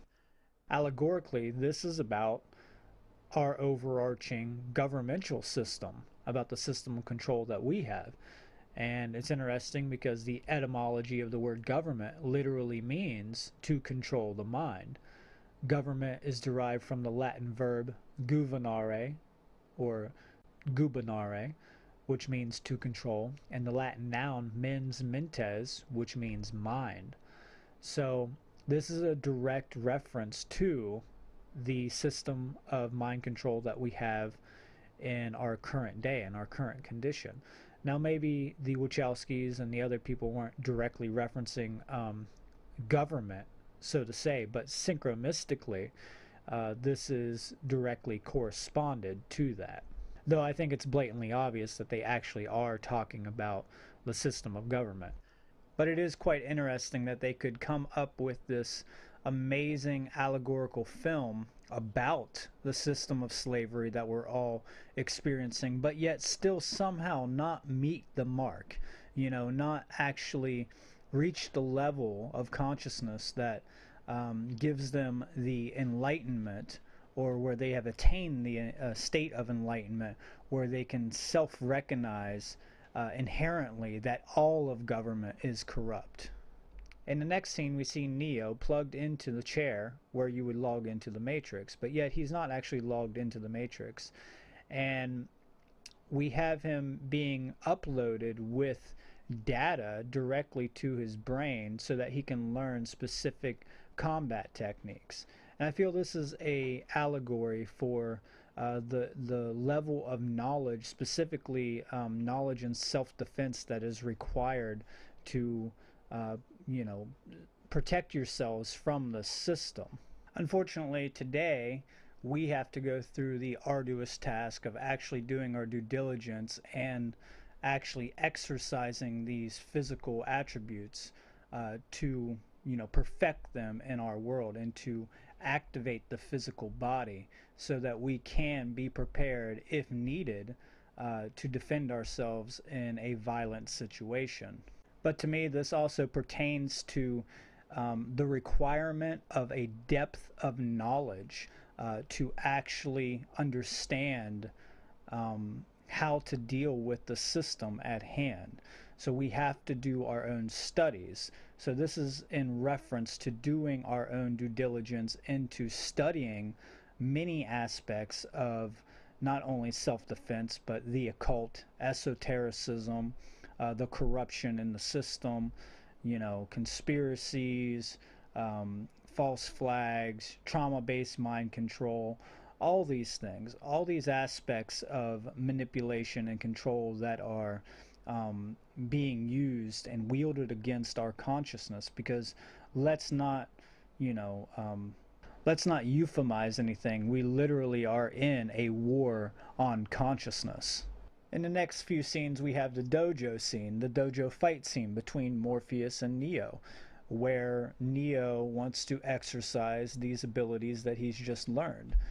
And I find it very interesting because of the cinematography in this is throwback. It's a throwback to a lot of old Western cinematography films and also Eastern. Obviously, more specifically Eastern, but the camera framing also seems to be a little bit of a Western cinematography as well being thrown in there. But we have Morpheus all in black, representing the sacred pillar of the sacred feminine. And then we have Neo all in white, representing the sacred pillar of the masculine. But this also is a difference in degree within the Matrix because he is looked at as a white belt, whereas Morpheus is looked at as a black belt. And this is why he has the upper hand, because he is the more astute and more trained and more experienced fighter. You will see a lot in cinematography that these types of framing tend to correlate to the 2 or 3 pillars of Freemasonry. And then you'll also see this black and white duality going on in a lot of movies as well. So even though Neo has all these programs that have been downloaded into his mind, seemingly he's in better shape and he's a younger, more fit individual as a physical specimen, Morpheus still has the upper hand. And Morpheus tries to explain this to him by, trying to break down the mental barriers in his mind that are preventing him from actually, achieving his potential. So the idea here is that he's trying to deconstruct the attachment to the physical body, because Neo is simply stuck in the physical plane of existence during this. He thinks, that he can beat him physically, but that's not the case because he hasn't broken through those mental barriers that he's still attached to, ego attached to actually activate the body in the proper way so that he can manifest his true potential. And this is why we get the famous statement, "I am trying to free your mind, Neo, but I can only show you the door. You're the one who has to walk through it." Which is a direct suggestion that only the individual themselves can actually do this work. They're the one who has to open the inner gateway to self-actualization that ultimately creates the individual's transformation or the alchemical transmutation of the lower self into the higher self. So then they log into another training program right after this, and this is where he's really trying to push Neo even further. This is the idea of taking the leap of faith. So he's trying to train Neo's mind to actually let go of all the fear and doubt and disbelief that things like this can actually be done. And he's trying to build up self-confidence, self-esteem, courage to actually, take this jump. Because Neo is still obviously attached to the pre-programmed ideas that he had from his life conditioning in the Matrix. Morpheus makes the jump with ease because he's at that level of consciousness and awareness. Neo happens to not make that jump, and he hits the trampoline-like concrete at the bottom, and he gets damaged a little bit in the physical world, which brings up the question to Neo's mind, brings out the question from Neo that, if you die in the Matrix, you die in the real world. And Morpheus responds, the body cannot live without the mind.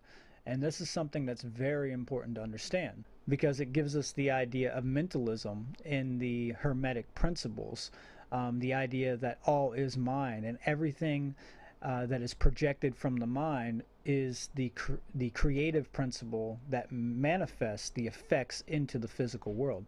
So everything physical is the effects of the mind.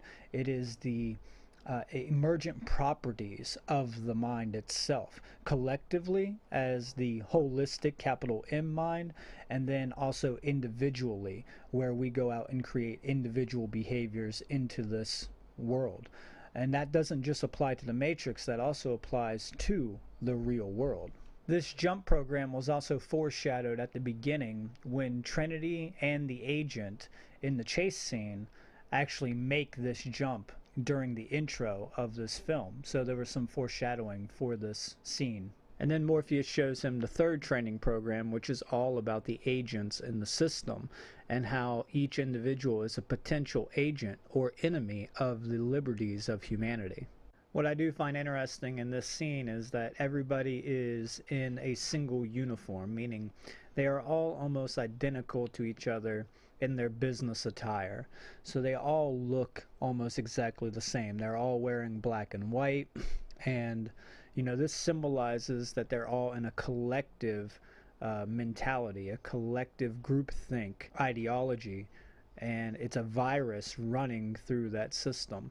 We also get a view of a order follower or a police officer, which is higher up on the hierarchy of the control system. They tend to be there to protect the agents of the state, and they tend to be used more often than just your average common individual for the agents of the state to, capture the people who have been unplugged, the red pills, you can say. And they work out just perfectly because they're willing to abdicate their personal responsibility of discerning a right action from wrong action for a paycheck, pretty much. And they've taken an oath to swear allegiance to uphold all laws of the system, whether those laws are just or unjust.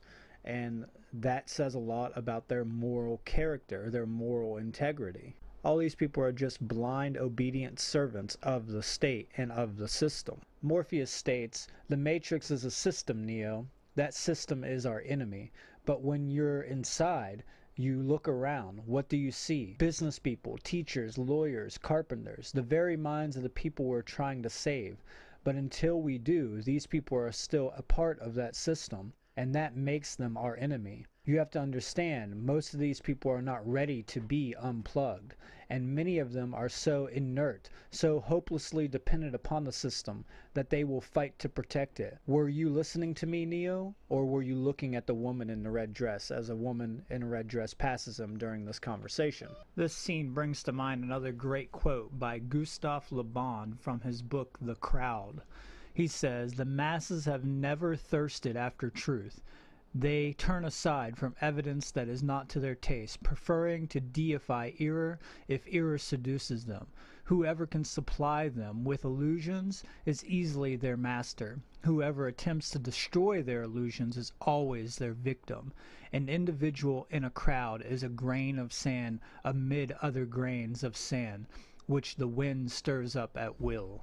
This is the unfortunate truth about our current condition. is that the mass majority of people do not want to be unplugged, and they will do anything up to even initiating violent behaviors against you for you trying to free their mind or awaken them to the realism and to the truth of the system. Anything that contradicts their preconceived notions about the legitimacy of the system, when the system itself is completely inherently, self-evidently not legitimate, they will fight you tooth and nail, blood and bone for them to stay in that condition. They want to stay comfortable in that condition mainly because they do not want the personal responsibility that comes along with actually awakening to that condition. So Morpheus is trying to explain to Neo that these people really do love it the way that it is. And this is something that we all, especially the light workers or the great workers of the world who are trying to awaken people to the realism of our situation and to the truth and to natural law, this is something that we all have to face, is that a lot of people do not care. They do not want to be awakened, and they want to stay comfortable in their cognitive dissonance and in their ignorance. So he says, were you listening to me, Neo, or were you looking at the woman in the red dress? Now, the woman in the red dress relates back to the occult Scarlet Witch or the Babylonian whore, or there are many different names for this archetypal, motif. And it represents base desires. This is why she's in red. It represents that low chakra energy, and it represents the passion, the carnal passions, the low lustful passions of our consciousness. Now, I'm not saying all passion is a negative thing, nor am I saying that all desires are a negative thing. It's mainly our attachment to those desires that are negative. So it also represents distraction. And then Morpheus says, look again to him. And when he turns around, he sees Agent Smith pointing his Desert Eagle in his face. Now, this is literally, to me, the consequences of being distracted. This is not only a direct reference to natural law, that when we're distracted from the things that are important, this is what we get.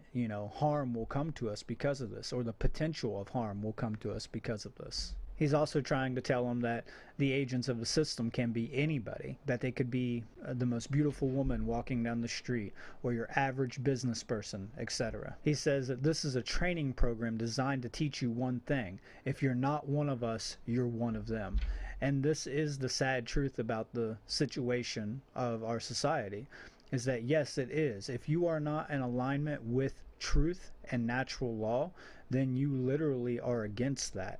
You are not only willfully being ignorant of the self-evident laws of nature and continuously condoning and advocating for a system of slavery, thus you are absolutely the enemy of truth and morality because of your actions and because of your behaviors.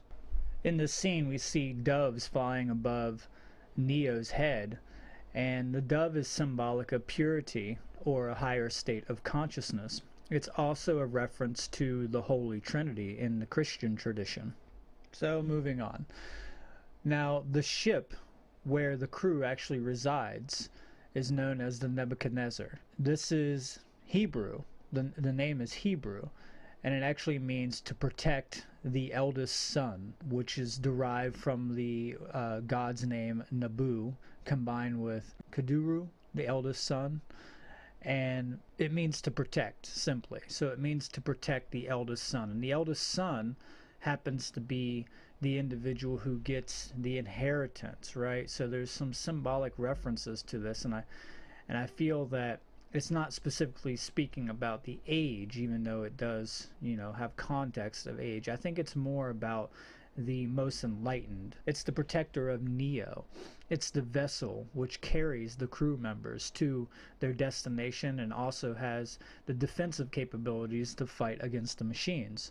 So Nebuchadnezzar was a warrior king, often described as the greatest military leader of the Neo-Babylonian Empire. He ruled from 605 to 562 BCE in the area around the Tigris-Euphrates Basin. His leadership saw numerous military successes and the construction of a building works such as the famous Ishtar Gate. There's a lot of interesting history behind Nebuchadnezzar if you look into him. And, it's interesting that the ship is actually named after this warrior king, right? Because we could look at the crew members, specifically Neo, as the warrior king. And as we see in the later movies, the ship becomes very crucial in the actual war against the machines. I think it's in the second or third films. I think it's the third film. Yeah, it's the third film. So yeah, I think that's very crucial to understand that each of these ships have a specific name and they're magically assigned. They're magically, sealed with these names to show their attributes, to show the properties in which they carry archetypally. As we progress into the film, we find out that Cypher has betrayed the crew. And this is actually foreshadowed at the beginning of the film itself with the dialogue between Cypher and Trinity. He ends up meeting Agent Smith and the two other unholy Trinity agents, as I would put them.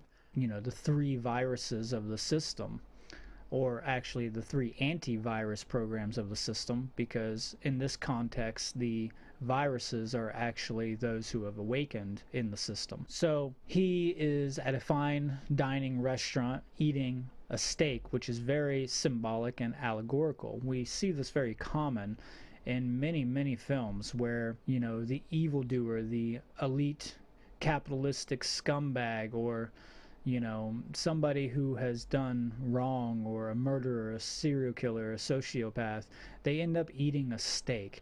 And this is symbolic of that, not only the carnistic desires from the lower base consciousness, but also symbolic of their bloodlust, their betrayal, their unworthiness of the true companionship and solidarity that they once had or supposedly had. But it's also symbolic of higher up classes as well, because the steak is looked upon symbolically as a food, a substance that is higher class to eat. It's a delicacy in a way, right? So we see this in a lot of films, but also it shows that Cypher has regressed in his consciousness, going from eating a synthetic protein substance, which who knows what that was actually made from, but it does seem to be more vegetarian or vegan like, to an actual carnistic lust for meat. The weird thing about this is that we see that it actually takes like two people to log somebody in or jack them into the Matrix. So it's kind of strange, like, how did Cypher actually get logged in without anybody else noticing that? Did he set it up some way that he could, insert the plug into the back of his neck himself? It seems very awkward and very unlikely. I guess it could be done. That is a possibility. But I think what's more likely is that he had help from another crew member, and I'm going to get to that in the next slide. This is why I named the presentation Deciphering the Matrix, because it's about removing the cipher. It's about removing dishonesty and untrust and betrayal and the lower base desires, right? It's also about decrypting or, unveiling the hidden meaning within the movie itself, right?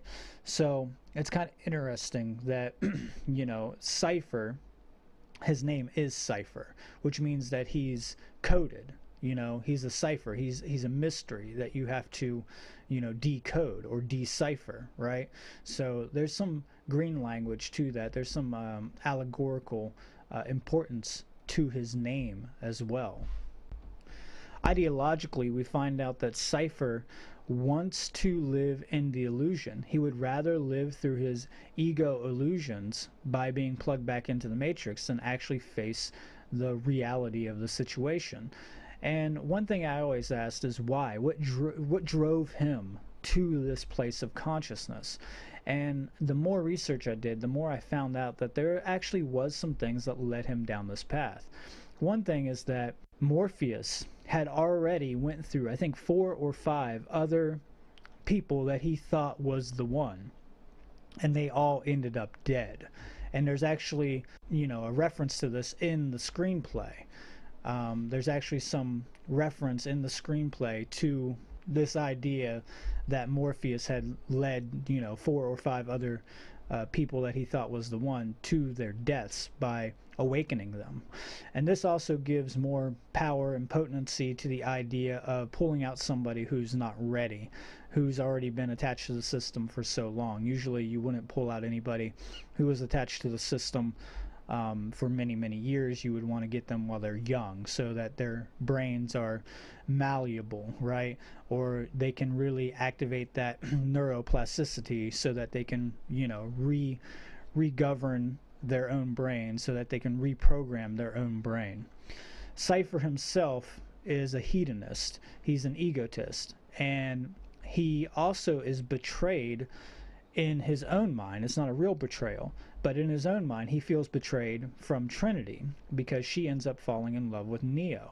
And he knows this, and this is, alluded to at the beginning of the film as well with their conversation. So Cypher, not only he feels lack of faith in Morpheus because Morpheus has led 4 or 5 other people to their deaths thinking that they were the one, but he also has lack of faith in finding love, finding companionship, because Trinity has rejected him. So the reason why I bring this up is because we have to understand, what would drive somebody that was already awakened, that seemingly has, a pretty decent level of awareness, back into the illusions. And this relates to how we deal with other people who have awakened. I know I've seen this quite a bit in my own life, where I see people who actually start to come online.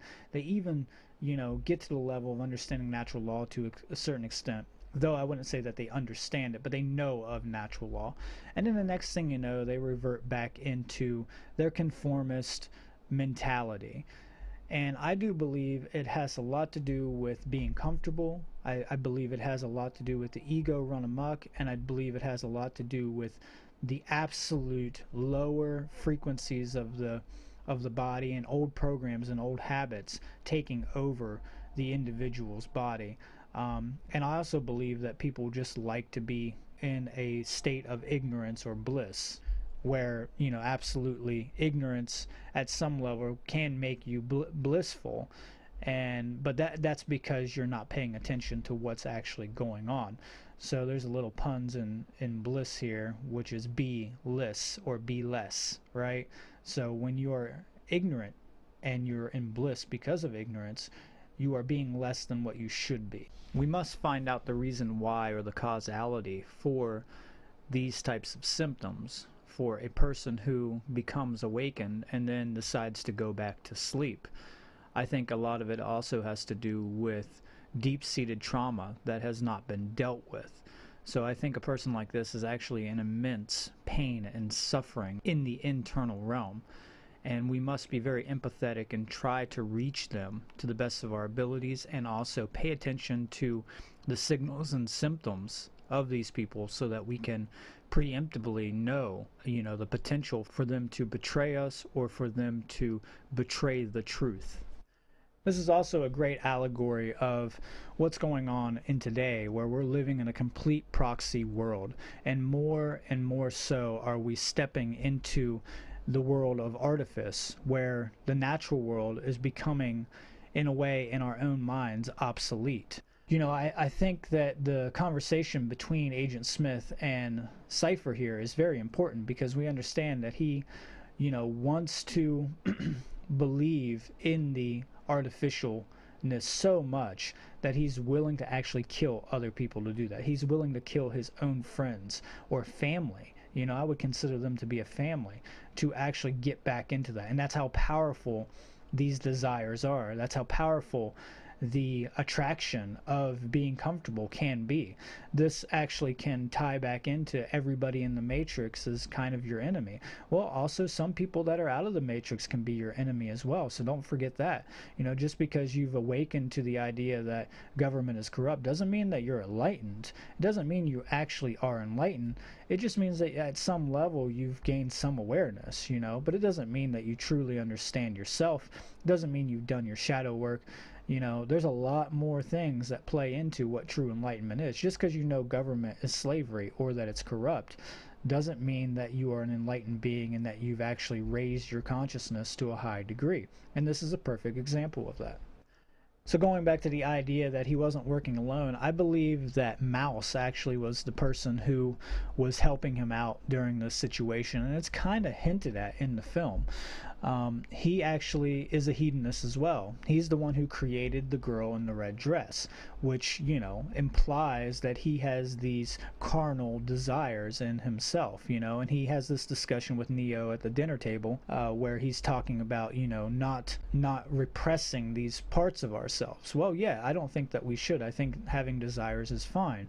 It's only when you become completely ego identified or egoly attached to those desires that they become very harmful. And I believe that Mouse is actually the one that helped him log in and actually meet up with the agents. Mouse is paralleling the ideas of hedonism with Cypher. So the idea that Cypher knows that the steak is actually not really tastes like a steak, you know, it's not really a steak, it's just these artificial sensations that he's getting that's, you know, convincing him that it's actually a steak, but he loves it, you know, he actually wants that. Well, it's the same thing with the ideology of Mouse, with knowing that, you know, this girl is not actually a real girl, you know, it's an artificial image, and he's getting the stimulation that he feels he needs. And I think to a certain extent you can have some therapeutic uses for things like this, but obviously these people are in such a critical point of a war that they actually cannot be playing around or dilly-dallying around with things like this. They need to focus, you know, they need to focus heavily. Does that mean that you don't have some form of entertainment or things like that in your life, or some form of artificialness? No, not at all. It just, like I said, it just means that it can be abused, you know, and I think that both of these characters show that very, very directly, especially Cypher.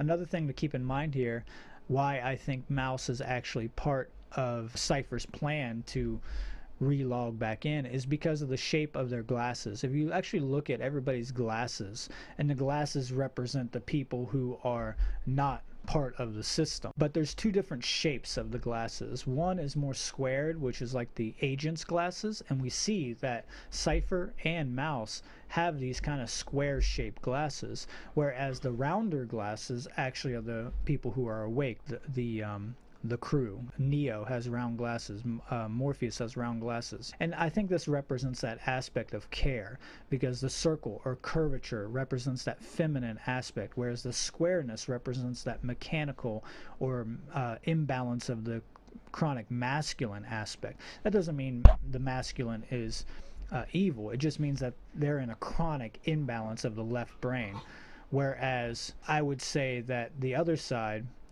is activating both sides of their hemispheres. So Cypher is pretty much like, why, oh why didn't I take the blue pill? You know, I woke up to this world of absolute shit and garbage. Why the hell wouldn't I want to stay in my illusion, my fantasy illusion of the world of artifice?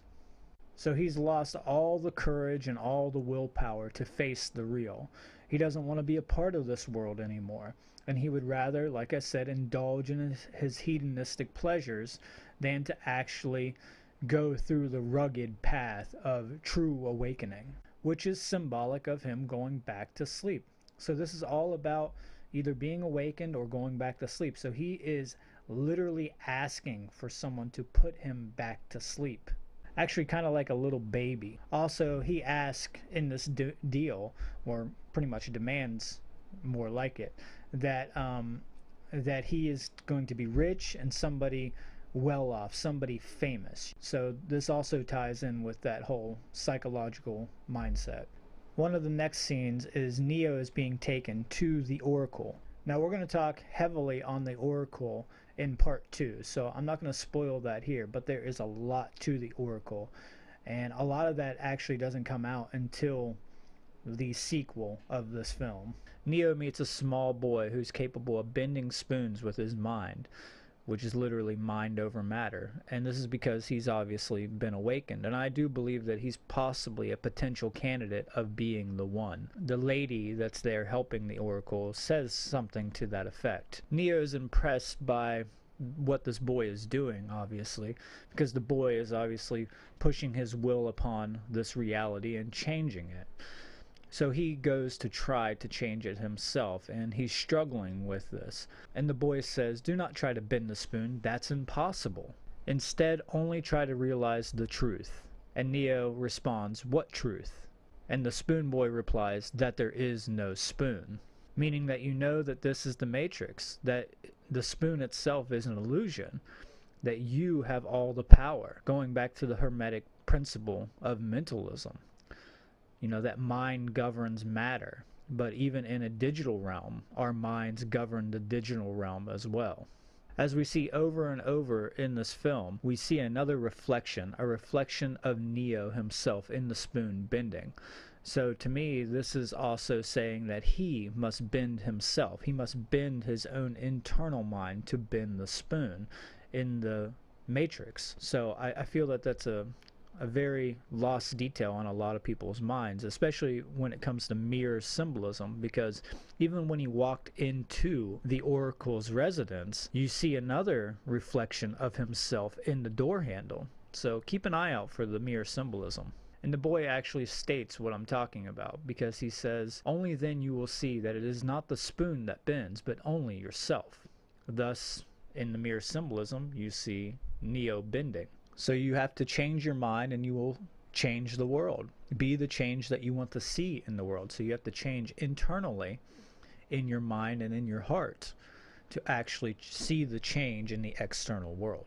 Neo finally meets the Oracle, and I will be discussing the Oracle's archetypal symbolism in great detail in the second part of this series. But in this section, we're going to call her the Great Intuitor. She's about the right brain aspects of intuition. She tells Neo to look at the sign above the kitchen door. And this sign is a clear reference to the Delphic Oracle in Greece. Again, revealing more occult aspects within the film. Since Neo represents the soon-to-become wisest man within the Matrix, he is archetypally corresponded to Socrates, who visits the Oracle at Delphi, which was the center of the Hermetic mystery traditions of the ancient world. The Oracle points to the sign above her kitchen doorway, where a Latin inscription Tenet Nosce resides. This translates to "know thyself," giving us more meaning behind the conversation between Neo and the Oracle, because Neo does not know himself. And I believe that the Greek inscription at the Delphic Oracle was, "Heed these words, you who wish to probe the depths of nature. If you do not find within yourself that which you seek, neither will you find it in the external. In you is hidden the treasure of treasures. Know thyself and you will know the gods and the universe." Which has deep significance, especially to the idea of Neo. Not only to ourselves, obviously. The most important part is to know the self in our physical world. But in the film, Neo doesn't think that he's actually the one. Thus, he doesn't know himself at this point. He doesn't know who he actually is. Thus, he's not the one. He hasn't unified himself. He hasn't aligned himself with who he truly is. This is a major problem in our own world. We've all forgotten who we actually are.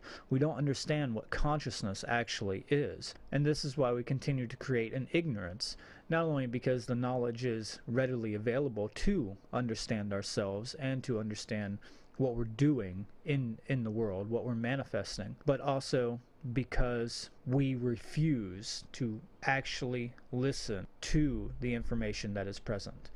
We willfully refuse to know the self. Only when we know the self can we create consciously. The Oracle states, "Being the one is just like being in love. You just know it through and through." She says, "Sorry kid, you have the gift, but it looks like you're waiting for something. Maybe in the next life. Who knows?" So he hasn't directly built up the confidence in himself because he doesn't know himself. I feel that this is a great reference to people who do see what's going on in the world, but they still don't know themselves. And they don't realize that they actually have to do something to change the world. They actually have to step up and actually create different forms of behaviors. They actually have to step outside of their comfort zone and do something about what's happening. She hands him the cookie plate and tells him to take a cookie, that it will make him feel better. Now, this is really important, and it plays into the sequels quite a bit. This is more esoteric tech knowledge. HTTP cookies, also called web cookies, internet cookies, browser cookies, or simply cookies, are small blocks of data created by a web server while a user is browsing a website, and these cookies are placed on the user's computer or other devices by the user's web browser. Cookies are placed on the device used to access a website, and more than one cookie may be placed on the user's device during a session. Cookies serve useful and sometimes essential functions on the web. They enable web servers to store stateful information such as items added in the shopping cart in an online store, on the user's device, or to track the user's browsing activity, including clicking particular buttons, logging in, or recording which pages were visited in the past. Most likely everybody who's watching this presentation already has seen all three movies. So we already know that the Oracle is actually a program in the system. So it's very interesting that she's giving him a cookie that tracks his data, that tracks his whereabouts. But it's also not just a tracking cookie. It's also a cookie that applies to essential functions of data within the system. So if we take from this that she's actually changing some of the coding within Neo himself and helping him along his path, because she is the one who is about prophecy within the system, then we can see that she's guiding him and helping his code to reach that full potential. But also one may say that, you know, there's a dark side to the Oracle, which we're going to get into later on, and maybe she's actually still part of the machine, part of the entire slave system, and we actually do kind of find that out in the sequel, and that this cookie is actually intended to, you know, fulfill the process of the one as we go through the trilogy. Now, I'm not going to spoil all that right now, but this does apply to this later on. So Neo and the crew are heading back to log out, and they enter into the temple because that's what it's symbolically associated as. And in this specific scene, it's being correlated to the symbolic reference of the Fellowcraft, or the second degree. Now, obviously, I said that the first movie is a direct reference or an allegory of the first degree of Freemasonry, and that is true. But each scene can be broken down into finer parts, and in this scene, it is very obvious that it is a reference to the second degree. If you take a look at the slide, you can directly see the correlation here. You have a spiral staircase, which at the top you cannot see where you're headed to, alluding to the idea of kind of a leap of faith in a way. You don't know the destination, you just know that you have to continue down the path, or in this case, up the staircase, to get to that destination, to go through that hallway and get to that door at the end. But also you can see that there's a checkerboard floor on the second floor, just as in the scene you see the checkerboard floor ends up on each floor of this temple. This is the scene where Morpheus actually gets caught and he sacrifices himself to actually save the crew, specifically Neo. And Neo was told earlier about this situation from the Oracle, where she had prophesied that Neo is going to have to make a choice, and we're going to get to that here in just a little bit as well. So yeah, Morpheus goes head to head with the agent, and this is also where Mouse, the individual who I suspect to be a double agent, pun intended there, right, actually dies because they've rewritten something in the Matrix. And the way that they find out they rewrote something in the Matrix is because they Neo specifically has deja vu. He sees a cat twice, specifically a black cat twice. Black cats have been symbolized as bad omens or bad luck for many centuries now. But there's also positive context to them. But in The Matrix, the film, it's about rewriting something in the Matrix. It's about changing the code. So the system has went in with administration capabilities or administration powers to actually change something in the system to trap them in this building. The second degree is about finding your true care. So we find out that Morpheus, he finally, shows how much he really cares for the One, and how much he really believes in Neo himself, because he extends himself to sacrifice himself, knowing that he's most likely going to lose in a one-on-one conflict with the agent. There's a very interesting correlation here with Order followers being inside of the temple. And this is a direct reference, in my point of view, to the corruption of Freemasonry, allowing the dismantling of the mystery traditions from within by allowing people who believe in moral relativity and the belief in the erroneous idea of man's authority over other men within the temple itself. So this is a corruption, a data corruption, you could say, of the idea of Solomon's temple. So this is symbolically showing that the temples have been corrupted. The temple is also in a mangled condition. It's not in the best, well-kept condition. It's broken down.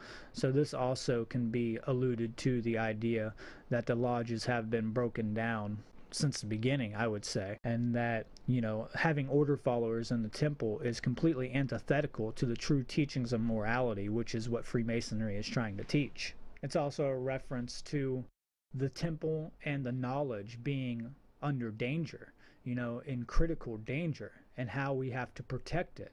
So this is all about protecting the hidden knowledge, the knowledge within the temple, or the temple of the self, protecting the individual's autonomy and protecting the individual's liberties and sovereignty. Since this all relates back to the internal self, we can correlate this to the lack of conscience within one's being, that we have these types of programs running amok within our own minds that must be dealt with. And that is because obviously the temple is also a reference to the individual. Cypher has his one-man mutiny, and in an act of betrayal ends up killing one of the brothers and wounding the other. He kills Dozer and wounds Tank, and in doing so he actually hands over Morpheus to the agents of the system. So Agent Smith sits down alone with Morpheus in this office building and references the Matrix system itself, this overarching system of control. To cut in here, I think it's very important to understand why the agents have their suits too. They're all in uniform. The tie also is symbolic of the noose. It also has origins with slavery, so there is some deep symbolism there. And Agent Smith says to Morpheus, "Have you ever stood and stared at it, marveled at its beauty, its genius? Billions of people just living out their lives, oblivious. Did you know that the first Matrix was designed to be a perfect human world, where none suffered, where everyone would be happy? It was a disaster. No one would accept the program. Entire crops were lost. Some believe we lack the programming language to describe your perfect world. But I believe that as a species, human beings define their reality through misery and suffering. The perfect world was a dream that your primitive cerebral kept trying to wake up from. The peak of your civilization. I say your civilization because as soon as we started thinking for you, it really became our civilization, which is of course what this is all about. Evolution, Morpheus. Evolution. Like the dinosaurs. Look out that window. You had your time. The future is our world, Morpheus. The future is our time." Now this reflects the poison worldview that most people have about our world.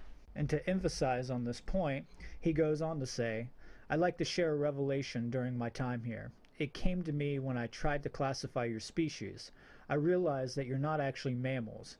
Every mammal on this planet instinctively develops a natural equilibrium with the surrounding environment. But you humans do not. You move to an area and you multiply and multiply until every natural resource is consumed. The only way you can survive is to spread to another area. There is another organism on this planet that follows the same pattern. Do you know what it is? A virus. Human beings are a disease, a cancer of this planet. You are a plague, and we are the cure. This is the idea of that poison worldview that a lot of people think. A lot of people think that human beings are actually a virus, on this planet. And to a certain extent, we have become a type of cancer to this planet. But the way that Agent Smith is portraying it here is a form of social Darwinian thing, or even just straight Darwinism, where it's survival of the most ruthless. Human beings are not a virus on the planet. It is the belief and our ideologies that have created a virus-like behavior onto the planet, which is a dramatic different approach than what Agent Smith is actually portraying here. The true virus is the control system masquerading as its own cure, which comes from the mouth of the agent, the control system, or the rules, which he represents the rules, right, himself. So this has the underlying philosophy that we desire to be controlled, that we actually want to be enslaved, that we are attracted to putting ourselves into positions of unnecessary suffering. And this is exactly what's wrong with a lot of people's mindsets.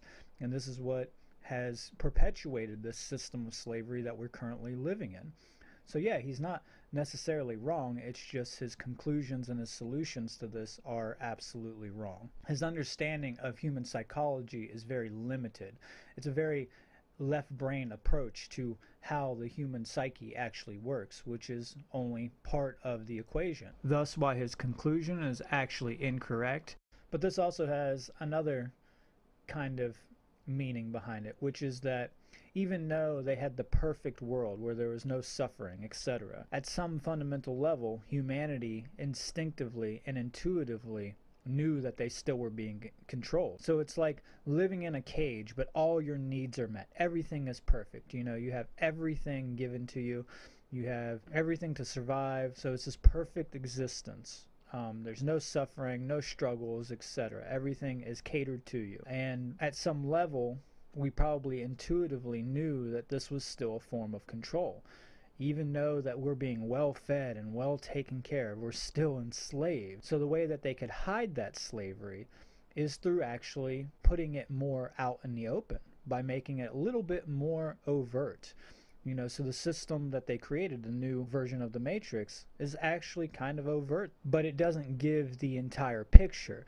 It just lets you believe that you're being oppressed by the corporate overlords and the politicians, etc., but not the people behind the scenes, behind the Matrix itself, the people who are actually in the real control, the dark occultists of the world. The only way that humanity will develop a natural equilibrium with the environment is by living in the correct understanding and application of natural law principles. This is the only way we can save our environment, is by understanding true principles and objective morality. So as we can see here, this gives more credibility to what I'm talking about, that the machines consider themselves to be the antiviral programs, to the world, that they are actually the ones who are there to save the world. But yet, when you see the real world, not only have the machines turned it into a wasteland, but so the humans have done that as well. So ultimately, Agent Smith here is trying to break down Morpheus's mind and give him his worldview, which is what the dark occultists have done. This is what sorcerers do. They want us to actually believe that, we are a virus.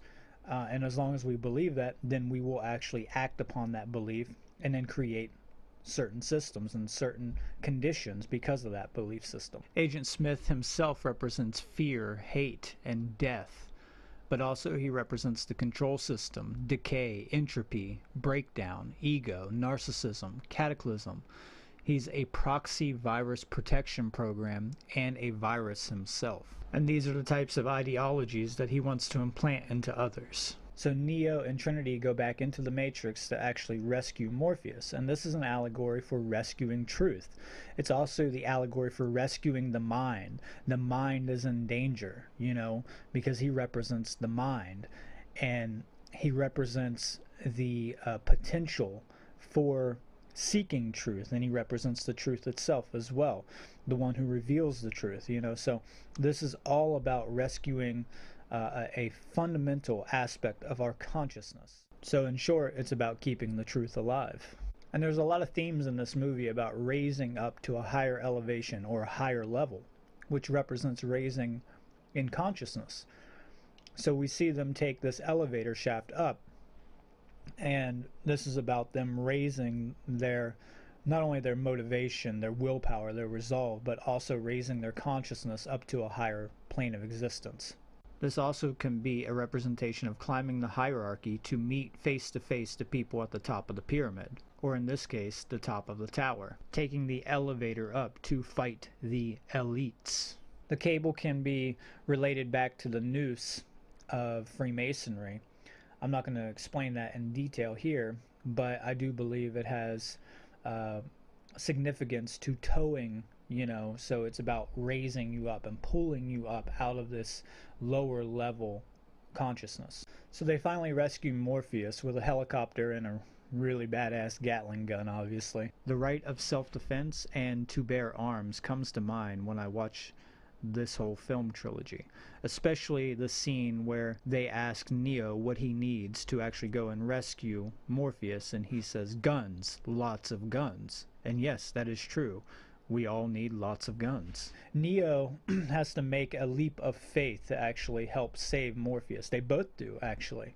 So Neo has to leap across this gap, and he's tied. Again, there's that, rope symbolism coming into play here. He's tied and knotted to the helicopter, which is about higher consciousness, a higher up plane of existence. And Morpheus is shot in the ankle or the Achilles or the foot or something like that, and he stumbles and he's not going to make it, and Neo sees this, so they actually jump and they unify and grab each other and spin, and Neo ultimately rescues, Morpheus, who is the truth bringer, the truth speaker. So this is not only just about saving the truth, but it's about having the willpower, the courage to do what is necessary, and even possibly sacrifice yourself to do that. And it's about having the resolve, to do it no matter what. So this is also about extending yourself to come into harmony with truth. This is also a parallel to when Morpheus sacrificed himself for Neo. Now Neo has to sacrifice himself for Morpheus. After they rescue Morpheus, Morpheus says something to the effect that you're going to realize, just as I did, there's a difference between knowing the path and walking the path. And obviously this is pretty self-evident what that means. There's a lot of people who know the path, but never actually take a step on that path. They intellectually have that knowledge, but they do not actually apply it. The application of that knowledge is extremely important. The journey is of great significance to how we actually get to our destination. So walking the path is the most important. So after this, Neo, Trinity, and Morpheus are making their way to the subway. They end up in the subway and they go for an extraction or a log out. Morpheus logs out first, then Trinity is going to tell Neo how she feels and what the Oracle told her. She decides not to, and then she logs out. But when she logs out, when we see this homeless guy, he actually transforms into the agent, not only showing that anybody can be an agent yet again, but also he kind of babbles before this, which is kind of significant because the street that they're on is Babel Street. So it's a reference to Babylon, or to be a babbler, a foreign language. And this can play into that computer jargon, again, with, coding being a foreign language to a lot of people. And there's some other significance to this. I just thought it was kind of interesting that, he kind of babbles and it's Babel Street. So nothing crucial, but Agent Smith eventually shoots the phone, cutting off Neo's exit plan and exit strategy. Neo has an option to run or actually to stay and fight Agent Smith. And at this point, he's developed the self-esteem, the courage, and the resolve to such a high extent that he's willing to stand up as one man to face the entire system, because Agent Smith represents the entire system at this point. So he's willing to take the action that is necessary no matter what and stand because he believes in himself. So Trinity is very concerned about this, and she's like, what is he doing? And Morpheus says he's starting to believe. And this is what happens, you know. Neo is starting to believe in his ability, in himself. We also see more as above, so below symbolism here with his arm movements, his gesture, with his kung fu stance. This scene is also significant because it has a throwback to a lot of Western style movies. And with this, we see, you know, trash blowing in the wind across the subway. And this is like a duel, you know, this is literally like a duel. But also this has Eastern significance as well, because this is how Eastern duels went down for the samurais, you know, where you had a standoff between one and the other. So there's a play on both here, but it's definitely looking more Western because it's dusty, it's more rustic, you know, you're in a subway. But also you're playing off of that right and left brain dialectic here within cinematography, because they're actually fighting first with guns and then with kung fu. So it's kind of gung fu, right? They start fighting with the guns and then they start into the kung fu. So they have this very intense battle where Neo actually starts to get the upper hand for a minute, and then Agent Smith pulls out, you know, some crazy, really fast punches and pretty much destroys Neo, and he's actually dying. You know, he's starting to bleed, and he probably has broken bones, damaged, you know, organs and stuff like that from what Agent Smith is doing to him. But he still doesn't give up. You know, they end up in the train tracks of the subway, and then Neo actually, you know, jumps really high and forces Agent Smith, who's on his back, choking him at this point, into the concrete roof above him, and then he gets away. He does a backflip, and then he gets away. And I find that this is all very significant of just never giving up. You know, no matter how the odds are against you, do not give up. Agent Smith ends up coming back. The train stops. He, you know, jumps out of the train and chases Neo. Neo is trying to find an exit plan. He ends up stealing a phone. So we see this, you know, this phone symbolism going on, which is the connection to reality. The phone represents the connection to the truth and to reality. So it's also about companionship and support groups, you know, people who are there to help you, because you need to reach out and communicate with people, because you can't just do this all on your own. That doesn't mean don't try, because that's obviously what that scene represented, you know, trying to do it on your own. But then he actually ends up back at the room where the movie began. And back at the heart of the city, you know. So this hotel is called the Heart of the City Hotel, and this is actually where the movie began and where the movie ends. So this is an Ouroboros.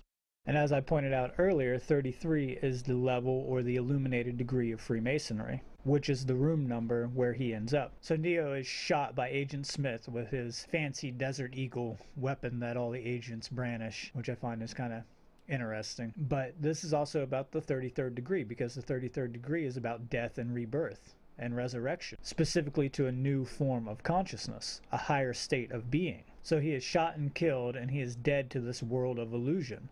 He dies within the Matrix, and then he also is dying or dies in the real world because of this. In the next scene, he is actually brought back to life by Trinity through a pure act of love. And this represents that only true care, compassion, and empathy can actually resurrect right action, can actually develop growth within our neocortex to actually resurrect ourselves and have the second coming, the second birth of ourselves into a new state of awareness and a new state of existence and a new state of consciousness. So she represents the sacred feminine, like I explained earlier, and that's the only thing that can really bring about real change and resurrect true right action.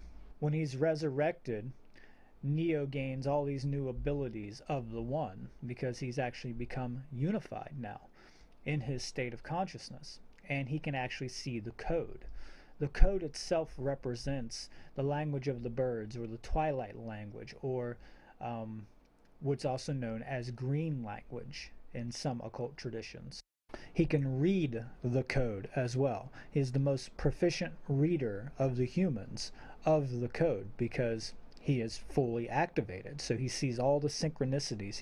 He can decipher all the coding and all of the programming. So green language can also be called the law of correspondence or synchronicity. It is the ability to look into words or codes or programs or symbolism and being able to pull out significant meaning that helps to align you to your path and helps you to make use of the world within you and around you. It is about understanding the hidden meaning within the symbolic representations of these forms and these frequencies or these codings or programs, etc.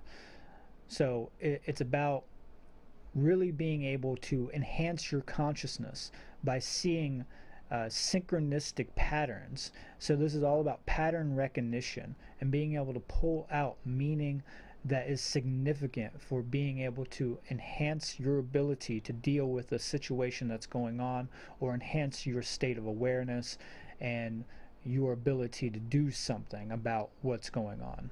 There's a lot to green language, so this isn't an in-depth look at green language, but I do have a presentation coming up about green language itself, where I'm going to go over a lot of examples and explain puns and phonetics and philology and green language and all this stuff. But I just recommend looking into green language, or twilight language, or the language of the birds, as the Hermeticists put it.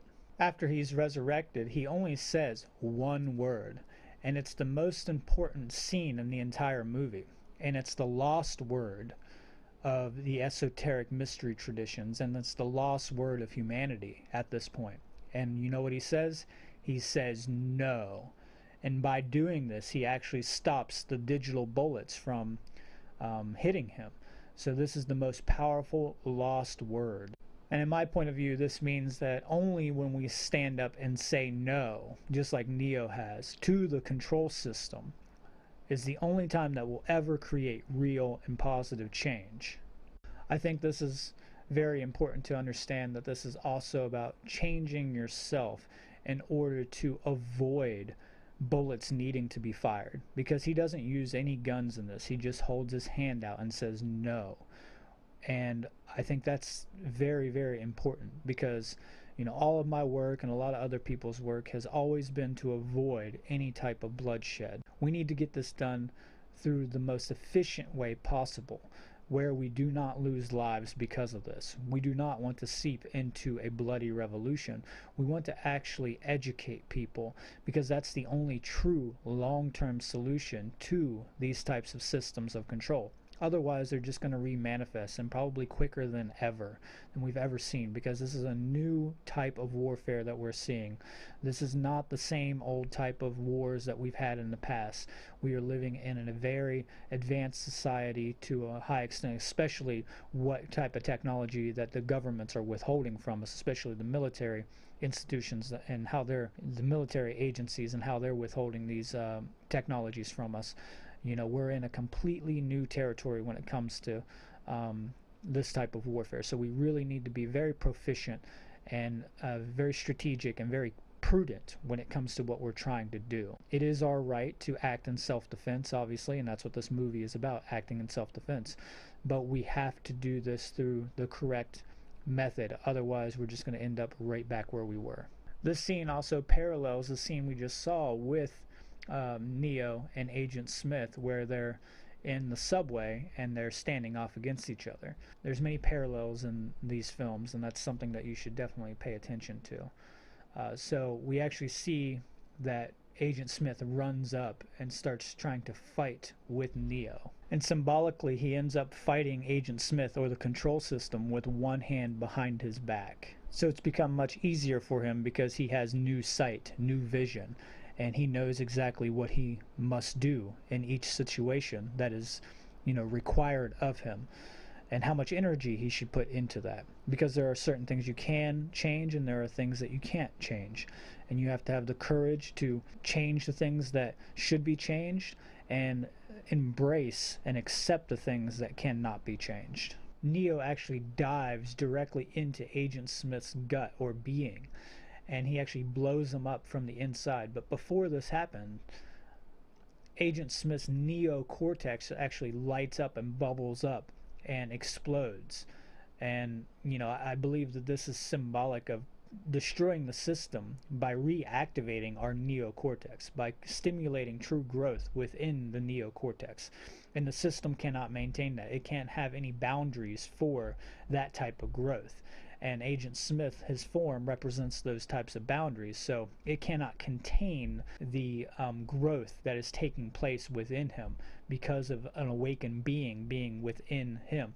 Some people might say this is about taking the system down from within the system itself, but don't confuse that. It is, because we're all within that system, so it is about taking the system down from within it on a multi-layered fashion, but it doesn't mean join up with the government agents to take it down, obviously. The color green represents the Anuhata chakra throughout the movie, so it represents true care. Simultaneously, it also represents the system of control, so it's a double-edged sword. Green can represent goodness, like that of nature and things like that. It can also represent toxicity and stagnation. It can represent poison.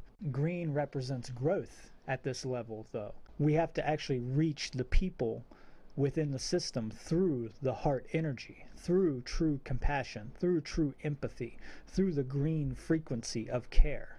So we actually would be able to avoid any type of really redundant and unnecessary revolution, a hot revolution as some people put it, by getting to enough people, by actually getting to enough people in the system and awakening enough people. That's the key. That's how we change the system without needing to fire one bullet. We have to actually get through to these people. So we have to make our case so sound and so powerful that it is capable of piercing through all the conditioning and all the mind control that people have been put under. We have to reach them at the center of their being, the center of their soul, and help them to see the path that they must take, to remove themselves from the wrongdoings that they're participating in within the system, and for them to remove their energy from such an immoral system known as government. We have to change the people's minds to be able to change the condition that we're all living in. We must have a mass paradigm shift in consciousness, otherwise there will be no change. And then a bloody revolution will become inevitable, which is something I do not want to see. But if it comes down to it, trust me, I'll be there for it. But I think we still have a chance to actually avoid that, even though things seem so out of control right now and so hopeless. I actually still have faith in our ability to actually make a difference. So there's one more parallel that I'd like to point out here. So when Neo is actually running from the agents, trying to reach room 303, his logout point, before he's resurrected, he's actually in this panic mode, right? And everybody in the crowd, like he runs into a crowd and he's panicking. He's like, oh shit, there's all these people that are potential agents. And he's just surrounded. And this is something that we all experience. Like, you go out in public and you're like, oh my God, all these people around me are actually agents of the system. Like the mass majority of these people are at least potential agents, or are actually agents of the system who are in alignment with that which is immoral and that which is actually creating the slave system and that which is holding me under duress and holding all of us under duress. So we see a person turn into an agent and he starts shooting through the crowd carelessly, obviously, because they do not have care, they do not have the sacred feminine. But at the end of the movie, Neo actually comes out of the booth and he's in this crowd. And there's all these people and he stands strong in that crowd without flinching. He's not in panic mode anymore because he's become awakened. And there's a contrast here. It shows this in the cinematography, obviously. So there's this parallel and this contrast going on between the two different states of consciousness of Neo. So he comes out and he's completely awakened and he's not worried about, who is actually an agent, because he understands, he sees the truth. And now he knows his mission. His mission is to awaken these people and to set these people free. So Neo makes a call to the operator, or the operating system, right? The control system. And he says, I know you're out there. I can feel you now. I know that you're afraid. You're afraid of us. You're afraid of change. I don't know the future. I didn't come here to tell you how this is going to end. I came here to tell you how this is going to begin. I'm going to hang this phone up And then I'm going to show these people what you do not want them to see. I'm going to show them a world without you, a world without rules and controls, without borders or boundaries, a world where anything is possible. Where we go from there is a choice I leave to you. Spoken like a truly spiritually awakened anarchist. And this is all done over the scene of the system failure coding. And then it zooms in to the M and the F, which is the masculine and the feminine forces being unified. I don't think that's intentional, but I think that's synchromistic. And in between the M and the F, it's actually a doorway or a gateway into the new world, a new birth. Just as we started this movie coming in through that circle into a new birth, this is also the same thing going on. And this is also Freemasonry.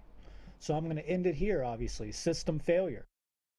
So we have a movie that is highly influenced by the Kabbalistic tradition, the Freemasonic tradition, the Gnostic traditions, and we have an individual coming into his own, fully awakening into the light and the knowledge of himself and believing in himself to stand against the iniquities and inequities. And underlying all this stuff, we have multiple different philosophical and existential issues taking place, that both physically and metaphysically. It dabbles in many different ideas of the ontological nature of the self, epistemology, and eschatology. Neo, in an anarchic type of way, creating a new form of evolution within the system, rebelling against all the forms of authority and all the rules of that system to stand up and self-sacrifice so that great change may occur. I hope all of you really enjoyed this breakdown. I know it was a long one, but thank you for bearing with me. And the next part will be out very shortly. I look forward to continuing on with the next two films. I think I'm just going to put both of them into one part because they won't be as long as this part since all the foundations have been already laid in this movie. Thank you very much again, and please give this video a like and a share. And remember, each individual is the one in this matrix system. So log out for today, but make sure to log back in next time so that you can check out the next part in the series, Matrix Trilogy Deciphered Part 2.